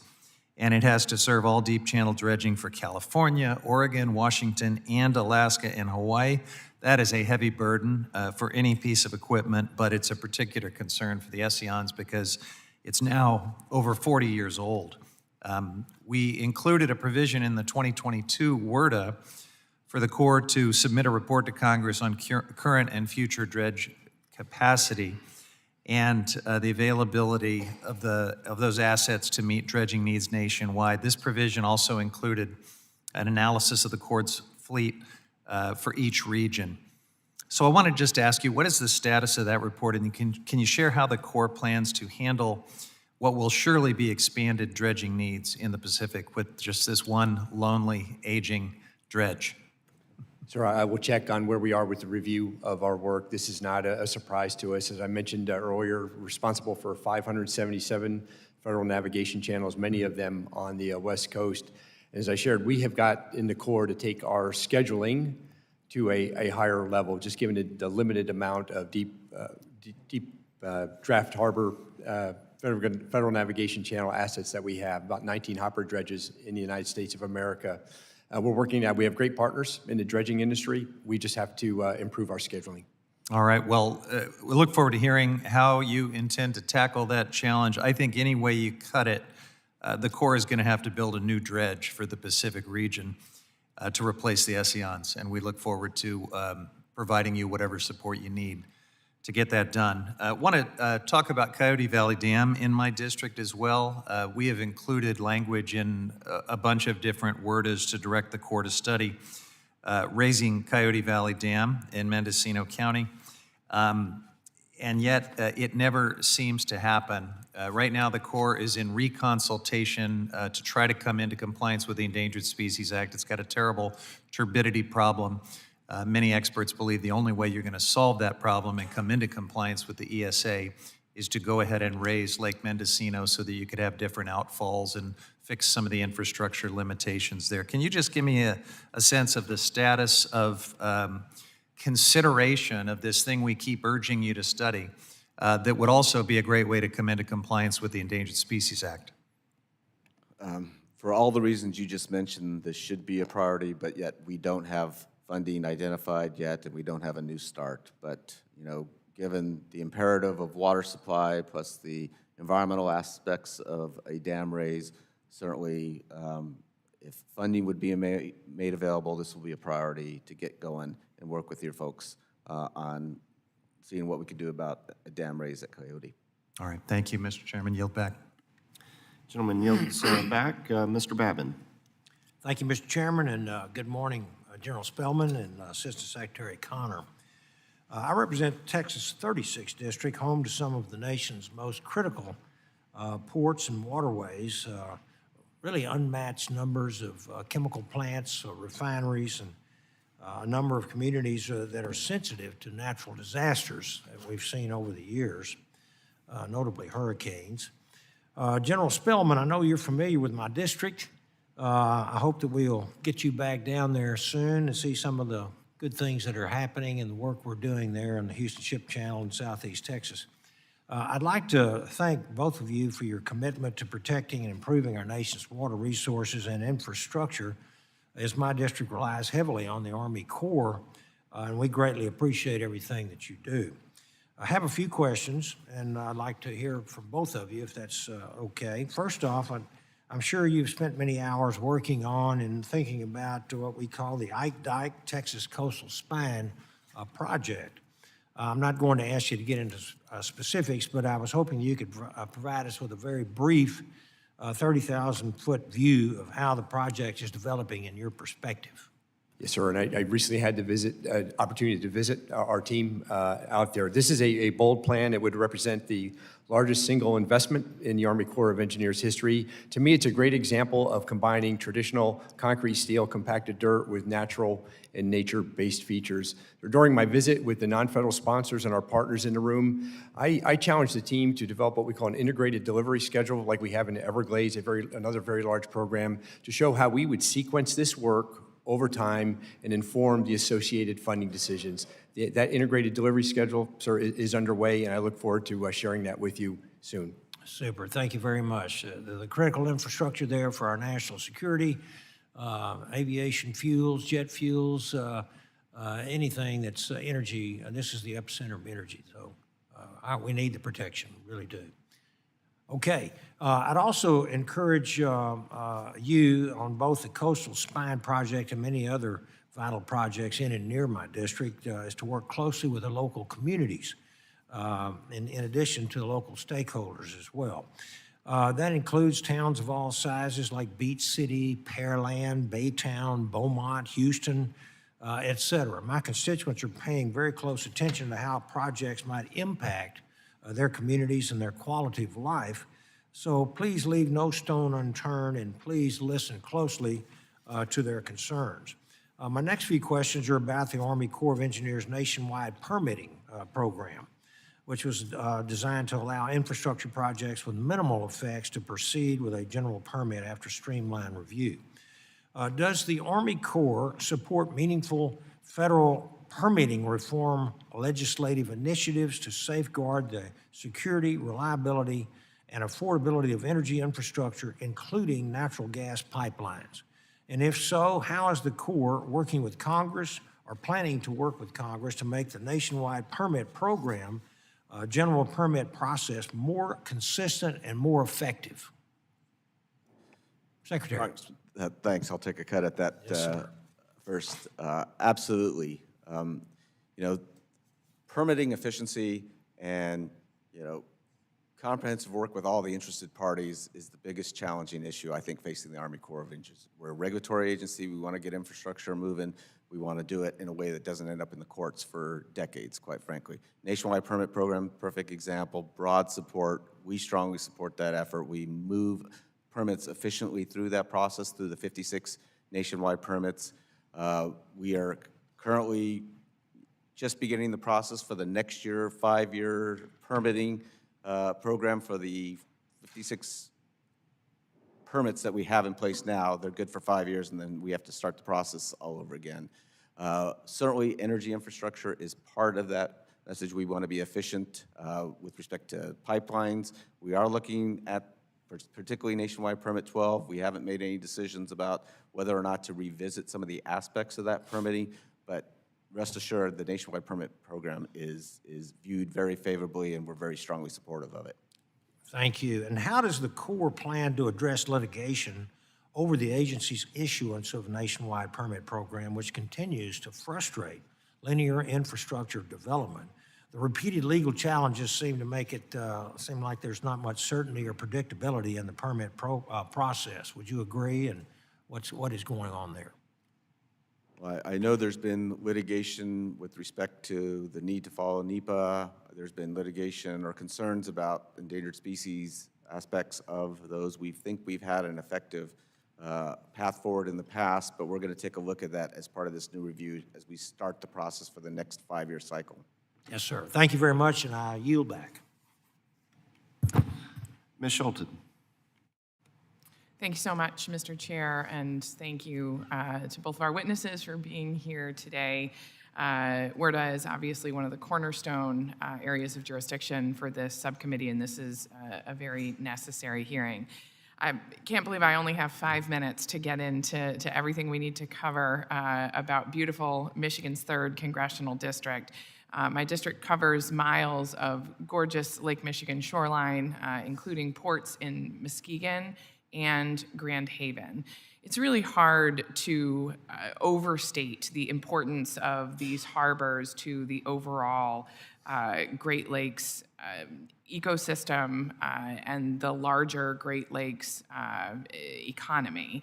But to put a few numbers on it, commodities handled by Grand Haven's harbor alone supports over $3.9 billion in revenue, over 23,000 jobs, and $1.2 billion in labor income.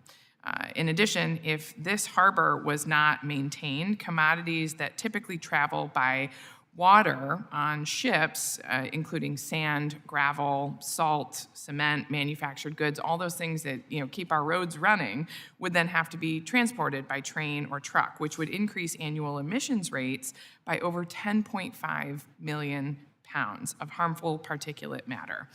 The cost to our economy, workforce, and environment in West Michigan truly cannot be overstated. I'll have 2 questions. First, which either of you or both of you can chime into, and then my last question in particular is for you, Lieutenant General. So I understand that the Army Corps is currently doing quite a bit of work in Grand Haven to repair the breakwaters and pier heads damaged by high lake levels. Do you see this as something the Corps will have to do more often due to climate change moving forward? And if so, how can we ensure that these structures are regularly maintained? Yeah, Congresswoman, thank you for that. And on top of all the challenges you just maintained, we are seeing increased shoaling in many parts of this port. It used to be a 3 to 5 year dredging cycle. We now believe it's going to be an annual dredging cycle requirement, and what are we going to do? We're going to make sure that that is included in our budget request moving forward. Okay, thank you. Mr. Connor, you have anything to add to that? Nothing more. Yeah. Absolutely correct about the increase in the shoaling schedule. The Muskegon Harbor has a 2 to 3 year dredging cycle currently. Shoaling patterns are changing rapidly there, and we agree with you 100%. This needs to happen annually at this point. So how can that schedule become a reality? Can we depend on that happening regularly, annually going forward, and what is needed to ensure that it can happen? Congresswoman, what we will do in the Corps is to make our best technical argument to the Secretary and to the administration to take care of important harbors like Muskegon. And that one I will add. And then I've got to make the best case to the administration and a broader community, given the point you first made of the importance of these harbors, the importance of inland waterways to the mode of moving materials and supplies in the supply chains. It is the most carbon-friendly and most efficient way to move material in this country. And if we do that, also using those waterways, we're more effective in getting goods in and out of this country and more effective from an international competition standpoint. So there's all kinds of reasons why we need to keep up with the new challenges, and we need to maintain these systems for the benefit of the entirety of the country, not just the communities that they immediately serve. Yeah, I couldn't agree with you more. Let's talk about price tags.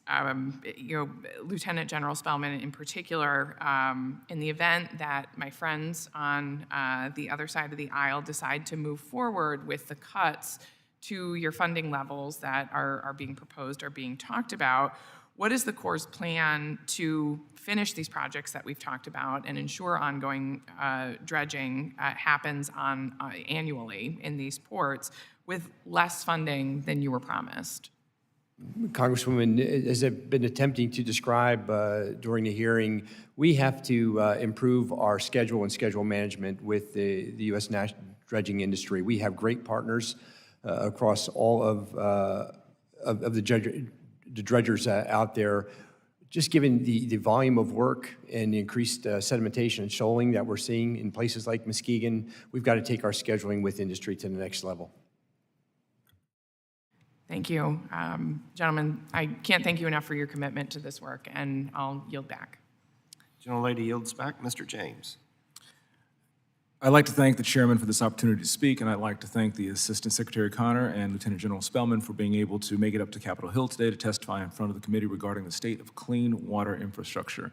Michigan is the greatest state in the union, and I echo my colleague Rep. Skolton's love for Michigan, West Michigan, but I have the privilege of representing the best congressional district in the entire nation, Michigan's 10th congressional district. But speaking for the entire Great Lakes region, with this unparalleled natural beauty and economic significance faces a pressing challenge.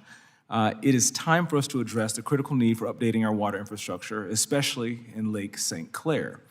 This isn't just about ensuring the availability of clean, safe drinking water. It's about protecting our cherished freshwater resources, sustaining our thriving economy, and bolstering our national security.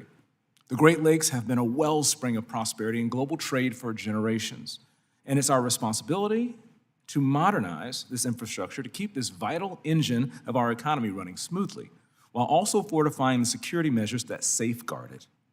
We stand at a pivotal moment where our commitment to these goals will define the future of the Great Lakes region, and I believe that as we work together, we can achieve and must achieve nothing less than success. The nation's aging water infrastructure is in desperate need of modernization and will take billions of dollars to make that happen. There is no replacement for fresh, safe, and clean water.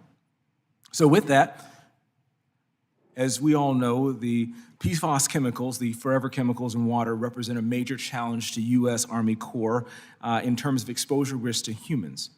Do you anticipate that the current U.S. Army Corps funding will be sufficient to address PFAS issues in the Great Lakes?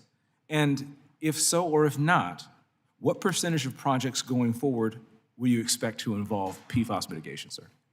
Congressman James, thank you for that, and very familiar with Lake St. Clair and the Great Lakes and all that they provide our nation. I will follow up with you on the PFAS and PFOA funding. Our environmental budget has skyrocketed in the Army Corps of Engineers, and we're very aware of this acute challenge that you mentioned. I would like to follow up with you and give you a more thorough answer on its application to the state of Michigan and the Great Lakes. I will hold you to that, sir, and I would like that follow-up to be in my district. I would love to welcome you out to Lake St. Clair, and we can see it for ourselves. Thank you for the work that you're currently doing. And for either of you, question two, with remote lock and dam operations, how will the Army Corps of Engineers meet the need for on-site personnel in times of emergencies? So Congressman James, we are really in the pilot stage on remote lock operations. We have not employed this technology extensively throughout our 234 locks across the nation. To be frank, we are learning as we go. Our next significant effort at this will be in the Pittsburgh district. And we intend to learn more as we attempt to tie together several of our locks and dams on the Allegheny, the Monongahela, and the Upper Ohio. So we have more to learn here, sir, and we will keep you appraised of our efforts as we move forward. As I'm sure you agree, we have zero margin for error when it comes to the safety and security of our dams and lock systems. Leading into the last question, what's the Army Corps' plan to address an unscheduled lock outage caused by, say, a cyber attack or failure of a remote operating system or any things of that nature? I actually authored and got a bill passed through the House for a study on securing our SU locks in particular. The SU locks are vital to our national security and our economic security, and the Army Corps must have the resources it needs to defend, protect, and ensure the proper maintenance and operations. What is your plan to address any outage? Because that is unacceptable. Congressman James, first of all, we would be a willing participant in any reporting requirements. And security at the SU locks in particular, that's a layered approach between ourselves, federal, state, and local security providers. And I'd welcome the opportunity in another setting to give you a detailed rundown on the current threats and the mitigations that we have in place at the SU. Mr. Connor, if you have any questions, comments? No, absolutely support the whole efforts with respect to funding our cybersecurity efforts and then integrating them into these important critical facilities. Absolutely. Okay. With that, Mr. Chairman, the only thing I have to add is go Army, beat Navy. Gentleman yields back. Mr. Ryan. Thank you, Mr. Chair. I want to second my colleagues' call for Army to deliver a crushing blow to Navy in football this weekend in a bipartisan manner, and welcome either of our distinguished guests here to comment on any of their thoughts on how decisively Army will defeat Navy this weekend, if you want to be on the record during this Army-Navy week. Sir, 35-0 Army. As a former star wide receiver, I'll defer to him. You've already made, I have the privilege of representing the United States Military Academy at West Point in the district, so you made many thousands in my district happy with that answer and appreciate you being here. In all seriousness, thank you for taking the time. First question is related to one of my communities in New York's 18th district in the Hudson Valley. Curious Joel is a community in my district, one of the youngest and fastest growing communities in the entire United States. For years, Curious Joel has been working on a water infrastructure project, the Catskill Aqueduct Project, to ensure that as the community rapidly grows, they're able to continue to access clean water and are no longer reliant on maintaining and building new wells in the community. This is and has been a priority project for the people of my community. While the project has been included in Section 219 environmental infrastructure projects back in 2002's WRDA, it has never been awarded funding. I want to commend that the Biden administration has put a special focus on Justice 40 communities so that 40% of federal investments flow into disadvantaged communities like Curious Joel, who would qualify due to the rapidly growing size and median family income. Can either or both of you please explain how the Corps will prioritize environmental justice communities like Curious Joel when prioritizing their environmental infrastructure projects? With respect to Curious Joel, Congressman, thank you very much for the interactions you've had with the administration in our office, because it was in part because of those discussions that we included $5 million for environmental infrastructure in our 2024 budget. First time that we had ever asked for money for the environmental infrastructure program. From the looks of things, if we get an energy and water bill, I'm not quite sure that that will survive the budget process, but you got to start somewhere. But if we have discretionary funds for EI as part of the 2024, you can be assured that we've prioritized economically disadvantaged, marginalized communities for allocation of those efforts. Most of those monies are directed to specific projects, but to the extent that we have discretion, that'll be part of the criteria without a doubt. Thank you, Mr. Secretary, and we'll continue to persistently engage and appreciate the continued engagement with you and your team. Second question, in July, across the Hudson Valley, we had an extreme flooding event, record-setting rainfall, particularly hitting the towns of Highland Falls, Cornwall, and Fort Montgomery, as well as West Point proper. While the current study, the New York and New Jersey HATS study, is ongoing to look into flooding really from the Port of New York and New Jersey up into the Hudson River, and that's already been authorized in the previous WRDA bill, that would not essentially look at events like this, where in this case, a brook that runs through the middle of several of these towns that is not technically a tributary of the Hudson caused this catastrophic flooding, including the loss of a young woman's life right in the town of Fort Montgomery. So the question really is, how can we, given the incredible volatility and increased frequency of climate change, how can we factor in new tributaries and water sources when assessing in future studies like this? Congressman Ryan, I'll start. So in WRDA 22, Congress has helped in Section 8106. It allows our non-federal sponsors in a study like New York, New Jersey HATS, where we were looking at that from a coastal event, a Superstorm Sandy type event, for our non-federal sponsors to come back to the Corps, to come back to the Secretary, and look at things like the precipitation event that you just described. I know we're in the process now of working with the states, with our non-federal sponsors and the Secretary's office to talk about time and resources required to add that additional scope to this investigation. And I would just add on top of that, in addition to our sponsors being able to bring that request to us, the Corps is doing a lot of great things behind the scenes with respect to new modeling, new engineering pamphlets, our behind-the-scenes planning processes where we are directing the planning teams to incorporate the best hydrologic information, the new extremes that we're seeing that create new risks with respect to these facilities. So I think we are getting in place the processes and the data and the requirements for our planning teams to use the best information so that we can better plan for those extremes as we get into those studies. Thank you both, and yield back, Mr. Chair. Gentleman yields back. Mr. Collins. Thank you, Mr. Chairman. Secretary Connor, good to see you again. General Spellman.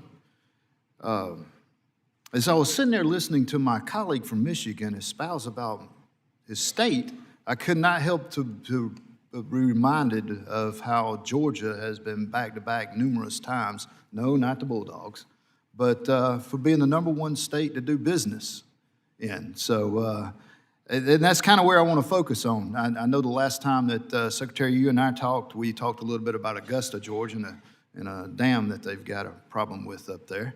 But this time I want to focus on the Savannah ports. And you know, as both of you are aware, the Corps recently completed construction activities down there on the Savannah Harbor expansion project. But however, in order for the Georgia Ports Authority to maintain growth and create well-paying jobs, they're going to have to expand that harbor again to accommodate the ever larger container vessels that are demanding, and I like to underline that word, demanding access to the Port of Savannah's facilities. And as this committee begins development of a Water Resources and Development Act, we're going to seek authorization of a new feasibility study to deepen and widen the harbor. But I encourage you and your team to consider using any existing authorities to review the completed work so we can begin a feasibility study as soon as possible. And so the only thing I really ask, and I'd love to get some sort of answer from you both, just I need a commitment that you'll use the existing authorities for conducting an assessment on the current project and moving it forward with a feasibility study. Congressman Collins, I'll start. First of all, you're right. Section 216 is our review of completed civil works projects. I'd like to come back. I've got more homework to do. Technically, the ship deepening is not complete until I'm done with the environmental work upstream at New Savannah Bluff Lock and Dam. And as you know, that's in litigation at the moment. Let me do more homework to see what flexibilities we may have under Section 216 in advance of an additional authority Congress may consider. Congressman, I wouldn't add anything more to that, but this is obviously a very significant economic enterprise in your state and for the country as a whole. So we'll follow up, absolutely. General, is there a timeline I can expect, or? On the homework, sir, I think I can get back Yeah. to you within a few days. On the litigation, no, sir, I can't. I mean, my teacher always gave me one day. Sir, we'll turn this as quickly as we can. All right, I appreciate it. Thank you, Mr. Chairman, that's all I had. Gentleman yields back. Mr. DeSaulnier. Thank you, Mr. Chairman. I'm not going to get into football rivalries, but good luck to everybody. How's that? I represent a district in the San Francisco Bay Area that I have represented the Delta, geez, I was just thinking, for a very long time in local, state, and now here in the federal government. It's a complex area. It's very important deep water port. It's the largest estuary west of the Mississippi. We have very progressive politics towards carbon capture. We have, I think, one of the biggest carbon capture, natural carbon capture projects, successful ones in the Delta. Supplies much of the drinking water for both Southern California and Northern California. Transporting that water, both for urban uses and for the San Joaquin agricultural industry that produces a third to half of all the fruits and vegetables in the entire United States. All of that is to say it's a complicated area. We've got 5 oil refineries because there's, as I said, very few deep water ports on the West Coast. Having dealt with your department in all of those positions, how do we continue to look at cost benefits as we do projects, and in our case, interacting with the State Water Project and local government to make sure we get these facilities done efficiently with cost benefit that shows that we can deliver these projects quickly. We have been in a drought in California, as you know, significant impact to the Delta. You are very involved with the Delta conveyance projects, whatever that turns out to be. I am not a supporter of the current governor and previous governor's project, but I think an in Delta is consistent with the work we've done to be smart about long-term cost benefits for carbon and the movement of carbon. One of the biggest carbon producers in California is the movement of water in the State Water Project, which we partner with. Trying to get that water over the Tehachapi's is a significant provider. So the question is, how do we look at this in a very dynamic area like this, where economically it's been very beneficial as we look at transitioning those fossil fuel industries to renewables, which we're doing aggressively and successfully, but using you as an engineering partner and a very important one to get nonpartisan, non-political, analytical engineering that's driven by cost benefits, not just in the near term, but in the complexity of this new environmental and economic environment that I would argue, and not to get into parochial, who's got the best district, but we've had a district that's in an area in the Bay Area that why we've been very driven about our environmental stewardship. We've done it with good cost benefits based on laws that were signed by Ronald Reagan when he was governor. So it's not just a opinion, it's how do we do this in a way that's really a model in many ways for a new economy.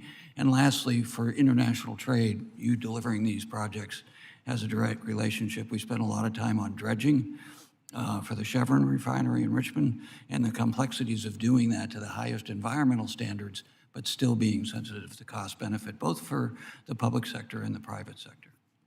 Start with Congressman, I'll start. First, on the topic of comprehensive benefits, this is something Secretary Connor has pushed us rightfully very hard on. We've had a handful of studies, investigations, where we're looking beyond our traditional widening in our aperture to look at things more comprehensively, environmental benefits that difficult to measure. In fact, we have some R&D initiatives to help us get better metrics on some of the benefits that we traditionally have not measured.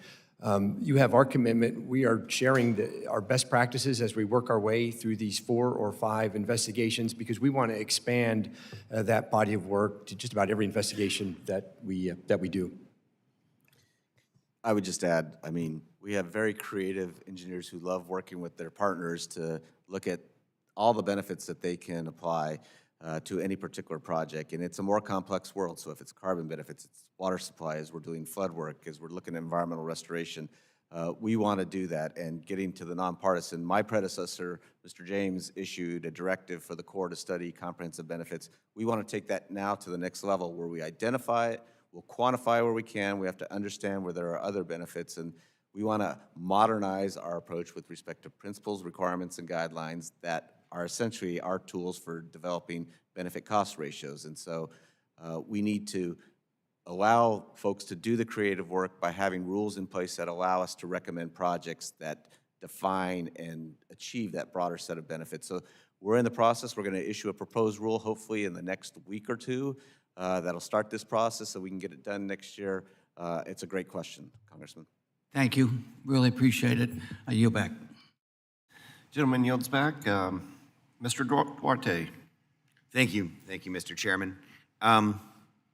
Well, I represent a large portion of the San Joaquin Valley, from the Delta down through very low-lying towns along the San Joaquin River. We had huge problems up and down my district last year with towns flooding, with a lack of dredging, a lack of maintaining of the flood channels, all of which could not be improved upon while the flooding was occurring, as you might imagine. One specific problem we have is the lower San Joaquin River feasibility study that runs through Lathrop and the lower San Joaquin River right as it enters the Delta has been hamstrung. It doesn't meet your own 3x3x3 rule. It's now scheduled to happen in 2027. It's been pending there for a number of years. And at least in that case, I want to encourage you to look at that and please advance that as you can. But my district is riddled with unmet needs from the Army Corps of Engineers. And the irony I find, listening to all my friends and colleagues here talk about wetlands issues that aren't being handled sufficiently to help commerce and ports and drainages, is wetlands issues that involve no wetland at all. And with that, I'd like to show a picture of a jurisdictional, or what you claim to be as a jurisdictional vernal pool in the San Joaquin Valley. This one's actually out of the Sacramento Valley. If you can't see it, that's part of the message here today.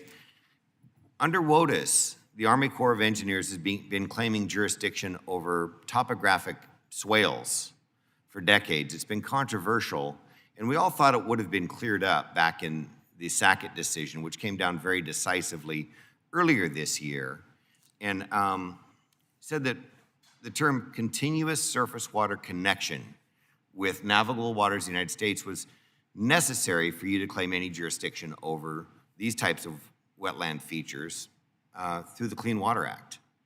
And in January, you issued a memo that an initial rulemaking that recognized this to some degree and recognized Sackett. But then on September 27th of 2023, this year, just a few months ago, you signed a memo, Secretary Connor, that said the agencies would continue to apply the overbroad pre-Sackett interpretations of continuous surface connections from the January 2023 rule preamble, and how soon can we expect the administration to formally rescind the illegal pre-Sackett guidance acknowledging the Supreme Court's binding interpretation of adjacent wetlands and following the law. What you're basically saying is that you can daisy chain this kind of a seasonal wetland feature across the entire field to the next one. Now, I've been involved in these kinds of regulatory efforts myself. I've been prosecuted for planting wheat on ground just like this one under the WOTUS wetlands rules. The Sackett decision said, let me just read you some quotes in case you're still vague. Waters may fairly be read to include only those wetlands that are, quote, as a practical matter, indistinguishable from the waters of the United States, meaning navigable, such that it is difficult to determine where the water ends and where the wetland begins. That wouldn't be the case in these vernal pools across the landscape. So, in summary, let me ask and then let you answer. Why is the Army Corps of Engineers and EPA completely disregarding the findings of the Sackett decision and continuing to regulate isolated wetlands that have no surface water connection with navigable waters of the United States whatsoever? That is not a correct statement, Congressman. That is not what we're doing. We just issued a conforming rule on September 8th that expressly eliminated the significant nexus test.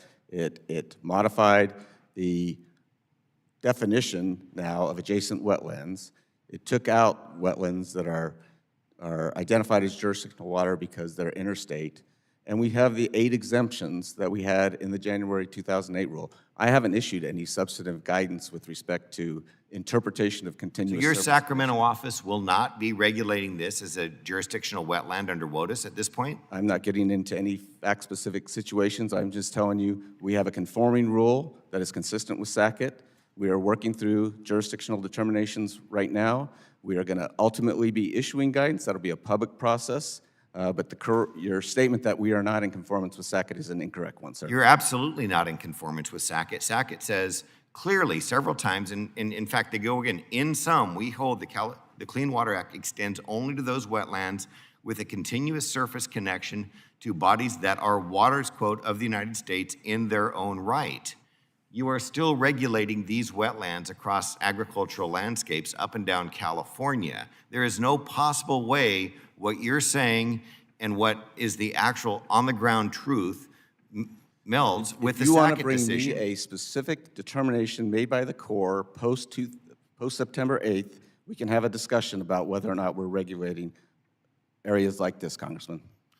I'm happy to have that conversation Your Sacramento office every can't day. even get back to us with delineations on wetland features that are clearly not jurisdictional. Bring me a specific determination. I'm happy to sit They're down not and talk issuing to you. determinations. They're sitting on their old determinations, and we can't get any results out of them. The gentleman's time has expired. Ms. Wilson. Thank you, Mr. Chair and Ranking Member Napolitano, for convening today's hearing. I remember when I first got to Congress 13 years ago, WRDA was not on a 2-year cycle. To advocate for the restoration of the 2-year cycle, I launched the bipartisan Florida Ports Caucus alongside my friend and fellow Floridian Congressman Bill Posey. Over the last decade, we got on cycle. This committee has delivered on the WRDA's goals of protecting our water supply, especially in communities vulnerable to the threats of climate change, like my hometown, Miami-Dade. As one of the 5 co-sponsors of the bipartisan infrastructure law, I want to highlight the $17 billion in supplemental funding to the Corps.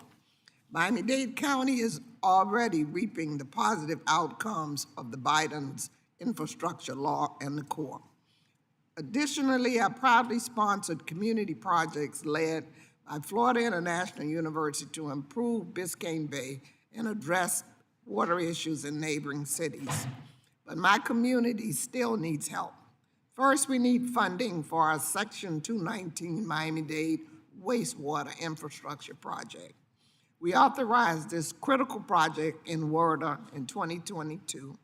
Now we need to fund it, especially considering the $4 billion septic system crisis we're currently facing in South Florida that is contributing to the pollution of Miami-Dade aquifilter and Biscayne Bay.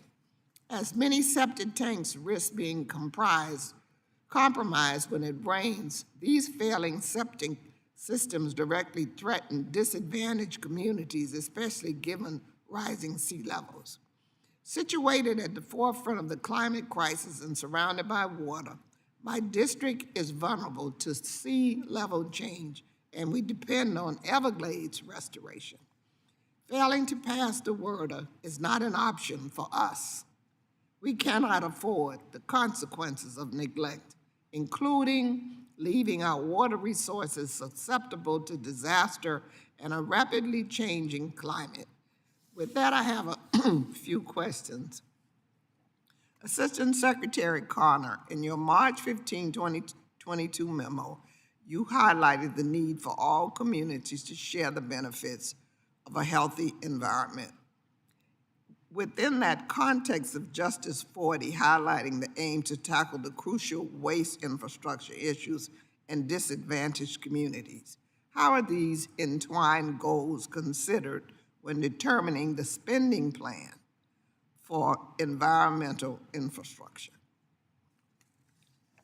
Congresswoman, thank you for the question.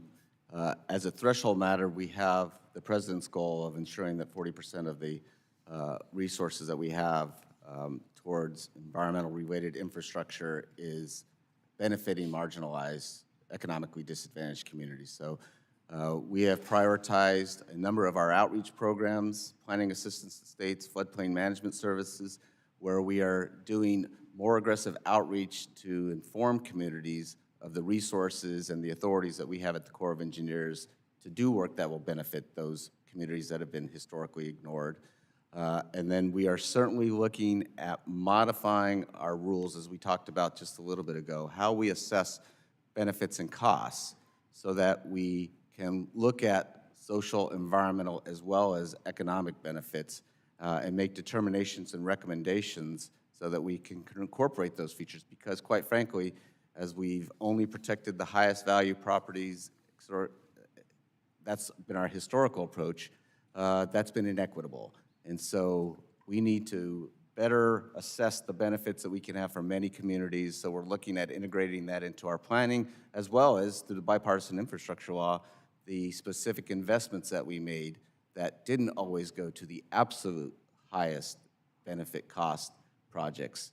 We looked at, under direction in the law, of how to spread those benefits among many communities. So those are a few examples of how we're trying to address this. Can you elaborate on the next actionable steps from the August meeting that you had with Miami-Dade County about the additional alternative status for the feasibility study? Our mayor and I want to expedite these projects for WRDA 2024. With respect to Miami Back Bays and the study that we're doing in that context, one, I think we're looking at it from a regional perspective, which I think is the proper way to assess this. And given the urgency and the risk that exists from sea level rise and more powerful storm surges, we are trying to look at a phased approach where we are trying to do first phase feasibility work, look at critical infrastructure, look at non-structural means that we can take in the near term, see if we can get an authorization in place through WRDA 2024, and then look at the larger, more strategic, long-term, big infrastructure.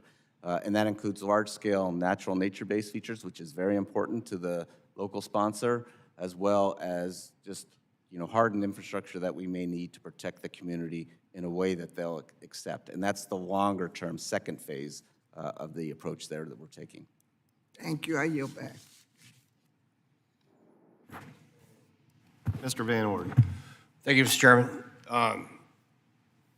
As you guys know, the Army Corps of Engineers encompasses a tremendous amount of very rural areas, and the 3rd Congressional District of the state of Wisconsin that I represent has one of the largest contiguous sections of the Mississippi River of any congressional district in the country. We go from Lock 2 to Lock 11. We have the tributaries of St. Croix, Chippewa, Black River, La Crosse, and Wisconsin rivers that all go into there. And I've toured all of our locks and dams. I want to make sure that our lock and dam operators that are listening understand not only do I appreciate their hospitality, but I appreciate their professionalism. And I have firsthand knowledge of how incredibly important it is to keep these things going. We just got designated as part of the Northern Corps Belt ports. What's up? John James, from Michigan, whatever, dude. I speak regularly to Colonel Eric Swenson from the St. Paul District and Jesse Curry from Rock Island, and they've been very, very supportive. And I want to start with a good news story for you guys. We had a lot of flooding back in April, and we contacted them because I have a personal relationship with these two gentlemen that are running these districts, and they were standing by to help the township of Campbell, and they immediately deployed, as soon as Governor Evers called this an emergency, these incredible pumps to help get rid of the flooding on that island. And due to the direct result of the hard work of the men and women of the Army Corps of Engineers, you're capable of saving 70 houses in the township of Campbell, and I don't know why that wasn't front page news. But here's the issue. I've got 19 whole and partial counties in the district, and the problem is that folks don't understand what you're capable of doing and what you're tasked to do. So not only is it just the Mississippi River and these big time ports and harbors and all that stuff, you're responsible for doing a lot of the work on these inland waterways. And my problem with this is that There are a lot of anecdotal stories about, I wouldn't say intransigence by the Army Corps of Engineers, but I would say a certain lack of responsiveness by the Army Corps of Engineers, and sometimes people just give up on asking for things. That's one side. The other side of the coin is this. They don't know what you're capable of doing or why and when. So what I'd like to know from you guys is, what is your type of outreach to communities in these small counties in, for instance, my district in the state of Wisconsin, who can't afford to have somebody that can go through all these crazy regulations and all of these things that are out there that say what you can and cannot do. So what specifically, General, is your outreach to smaller counties and communities so they know that they can leverage your assets? Congressman Van Orden, first, thanks for the question. Just a bit of context for some of the frustration that your constituents are feeling. I command an organization that's built, it's manned, it's structured for a $22 billion a year construction program. We're at $92 billion. So it's hard for us to get out to these small towns. I think what you said, the work that we're doing in Arcadia, the work that we're doing in the city of La Crosse, we're working hard to get out and educate people where we can, and we have the bandwidth to do that. I agree with you. We've got to get better. We've got to speak in plainer English, and we will work hard to get out to the communities that you have mentioned. It's just an amazing workload that the team is working through at the moment. I get it. You're under-resourced and overtasked. And then I just have one more thing. For the Undersecretary, sir, could you read this for me? Go Navy. Thank you very much. And then if you would follow that up with this. Go Army. That is the root of the problem. The man can't read. I was just kidding. Hey, thank you very much, sir. Listen, anything I can do to help you guys, tell me, because it's critically important to the economy for the state of Wisconsin. It's incredibly important for the national security of this country that we can work collaboratively together. So I have your phone number, and you have mine. Thank you very much. Sir, can I just mention, you've made visits out to our facilities. It raises spirits. People have mentioned this to me when after you've been out there. So they're awesome. All right, thank you very much. I yield back, sir. Thank you, Mr. Van Orden. And now we recognize Mr. Moulton for 5 minutes. Thank you very much. Gentlemen, in 2022, the Massachusetts Department of Transportation closed the Hall-Whitaker Bridge in Beverly when an inspection revealed major deterioration. The bridge linked the critical parts of the city and carried 8,000 cars per day. The timeline for the bridge's reconstruction is beyond comprehension. I mean, let me emphasize to you, this is a bridge barely wider than this room. The Chinese would take it down in a night, all right? And yet, what we're being told is it will take until 2027 to just get a temporary replacement and 2035 for a final replacement. To be honest, I think that's an embarrassment. Onerous permitting requirements coupled with a complicated swing-span bridge design are apparently to blame, but it's not like we've never done any of these things in the past. We've been building swing-span bridges for hundreds of years. I recognize that the Corps is not responsible for the bridge design, but it does serve as the federal general contractor for the bridge rebuild, coordinating approvals from multiple federal agencies before issuing the permit. So, Mr. Spellman, John Spellman, what can the Army Corps do to expedite the permitting of the Hall-Whitaker Bridge project to reconnect the Ryleside neighborhood in downtown Beverly as soon as possible? Congressman Moulton, thanks for the question. We've done a site visit, and we do understand the project. We've participated in a pre-application meeting that was hosted by Massachusetts Department of Transportation. In fact, we had a meeting with the MassDOT secretary just last week. We're going to proactively complete our work once we have the completed application from the builders. Okay, well, I appreciate your doing that expeditiously, and please do stay in touch closely with me. This is a priority of mine. What's framed as an embarrassment could actually be a great success story, showing that we can still do big things, even small things, small bridges, expeditiously. When you realize that the root of the permitting problem is environmental regulations, and yet the proposal here is not to replace this bridge with one bridge, but literally to build two in two different locations, a temporary bridge and then the final bridge. It's hard to imagine that building two separate bridges is better for this river environment than just ripping up one and putting it down, a new one down quickly. So I hope we can not lose the forest for the trees here, get this done quickly and expeditiously. Shallow draft ports greatly contribute to local economics of smaller cities and towns. My district has 10 shallow draft ports, mostly fishing hubs. We've witnessed increasing challenges in securing funding for these smaller ports. Mr. Connor, what can the Army Corps do to ensure that adequate funding is dedicated to small harbors? I think the best thing we can do is continue to try and follow the plan that was laid out in WRDA 2020 with emerging and small harbors. And I think we're in pretty good shape with respect to continuing that approach. And if we can continue with the percentages as the amount dedicated to harbor maintenance trust funds, we should continue to be able to get at it. But it's, you know, this is a situation where we're probably never going to have fully the resources necessary to satisfy all the needs. But I think we're on a good trajectory at this point in time. Okay, gentlemen, just going back to the northern part of my district, we were excited to finally see the Merrimack River dredged last year. The work was critical to improving navigation and ensuring Plum Island could be renourished with sand. Unfortunately, the Army Corps' jetty that sits off North Point on Plum Island is creating a gyre that exacerbates beach erosion, subjecting more homes to potential flooding. The Corps is now conducting its own study of the situation, but we must make the necessary changes to the jetty itself as soon as possible to secure the coast, protect homes and livelihoods.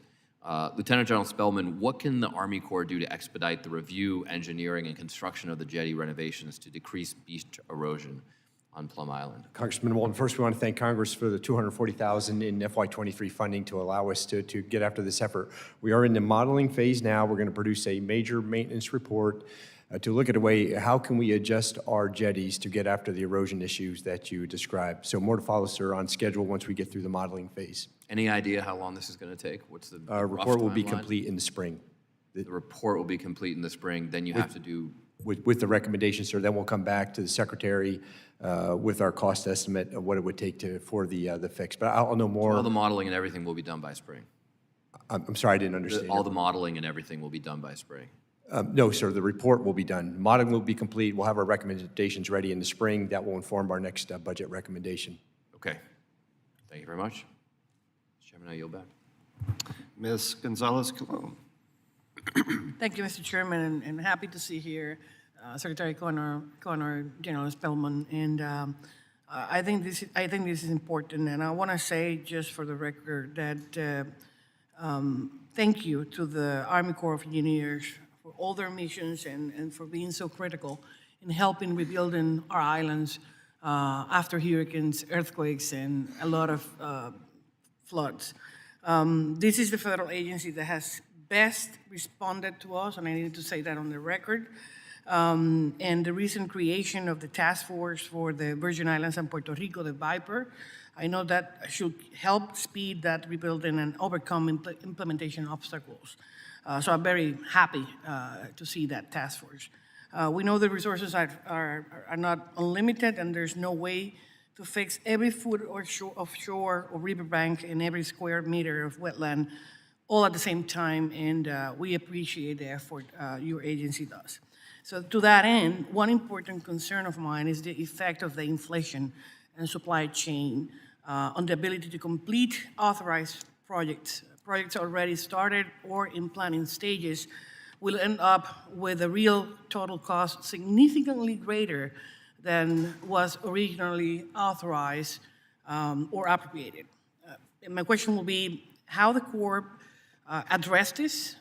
Do we need a whole reauthorization or reappropriation process all over again, or bringing the project to a stop while we do it, or reduce the project and leave phases undone, or split those phases and have to go through the whole process of reauthorization and appropriation all over again, or how we must change that process, how we can change it to make it happen fast. Congresswoman, the first, we are working through the cost increases, and I want to assure you, this is just not in Puerto Rico. This is everywhere. The number one cost driver on all our projects today is qualified trades people in the construction trades. I think what we can do in the immediate term is to be completely open with you, with the administration and Congress on what we're experiencing. In fact, we are hiring more cost engineers in the Army Corps of Engineers. We're working to get our way to 500. That is helping. As you know, we stood up Task Force Virgin Islands and Puerto Rico, and now is to give an added level of leadership and oversight to our program and to enhance our communication, ma'am, with you and others on what we're experiencing. And I'm very happy about that. Just feel free, if Congress need to do any recommendation, altering the process, amending the process, that will expedite your time for processing this or taking decisions, let us know. Because I know how difficult it is to comply with all those requirements. And one of the other issues, in our case, the Bipartisan Act of 2018 was were to be funded at 100% federal share. However, as mentioned, most of the projects that were for the recovery process after Hurricane Irma and Maria will be, the real cost will be much higher. So what's happened now? So what's the difference become subject to increase to local share? Do the projects stop until we reach the original estimate? What do you do in those cases? Yes, ma'am. So what we're doing now is we're working on, in some of these cases, finalizing our cost estimate. As you can imagine, as you know, this is a very dynamic environment, and everything that you mentioned in the preface to your initial question is on the table. How do we get after the highest risk portion of these projects and then and hold off on others where we can buy some risk with time? We owe you all of these recommendations as we continue to mature our designs and our cost estimates. And Congresswoman, I assure you we keep the lines of communication wide open with you and your team. One last question, John, and I may submit more for the record, but in that aftermath of the hurricanes, we received in the island $2.6 billion in supplemental funding for Army Corps projects, exceeding all previous funds historically. And since then, we have been also received a large supplemental funds through the Infrastructure Act and other special appropriations. But first, we cannot be living under the emergencies forever. In the case of Puerto Rico, the second, every year there are more communities, not just in Puerto Rico, but nationwide, that plead for projects to address their local situation that is deteriorating for diverse factors like sea level rise, sedimentation, erosion, among others. How does the Army Corps foresee an increase, or if you foresee an increase in such non-emergency demands, and how do we make sure we can identify where to act before there's an emergency, especially in poor jurisdictions where they may be the resources for a 35% share of cost? Congresswoman, I would say three things. First, we will continue to express capabilities for projects in non-emergency years so we can get ahead of the exact scenario you're describing. We are doing much better in workload sharing than we ever had in the past. In workload sharing across our 42 districts, and I think Task Force Virgin Islands, Puerto Rico is a great example of that. And I would just end with Congress is helping. As I mentioned, this is a historic time for the Army Corps of Engineers, a $92 billion program. The nation is investing in this infrastructure, and we've got to just get it in the ground, and we appreciate your leadership. Thank you. I appreciate it. I yield back.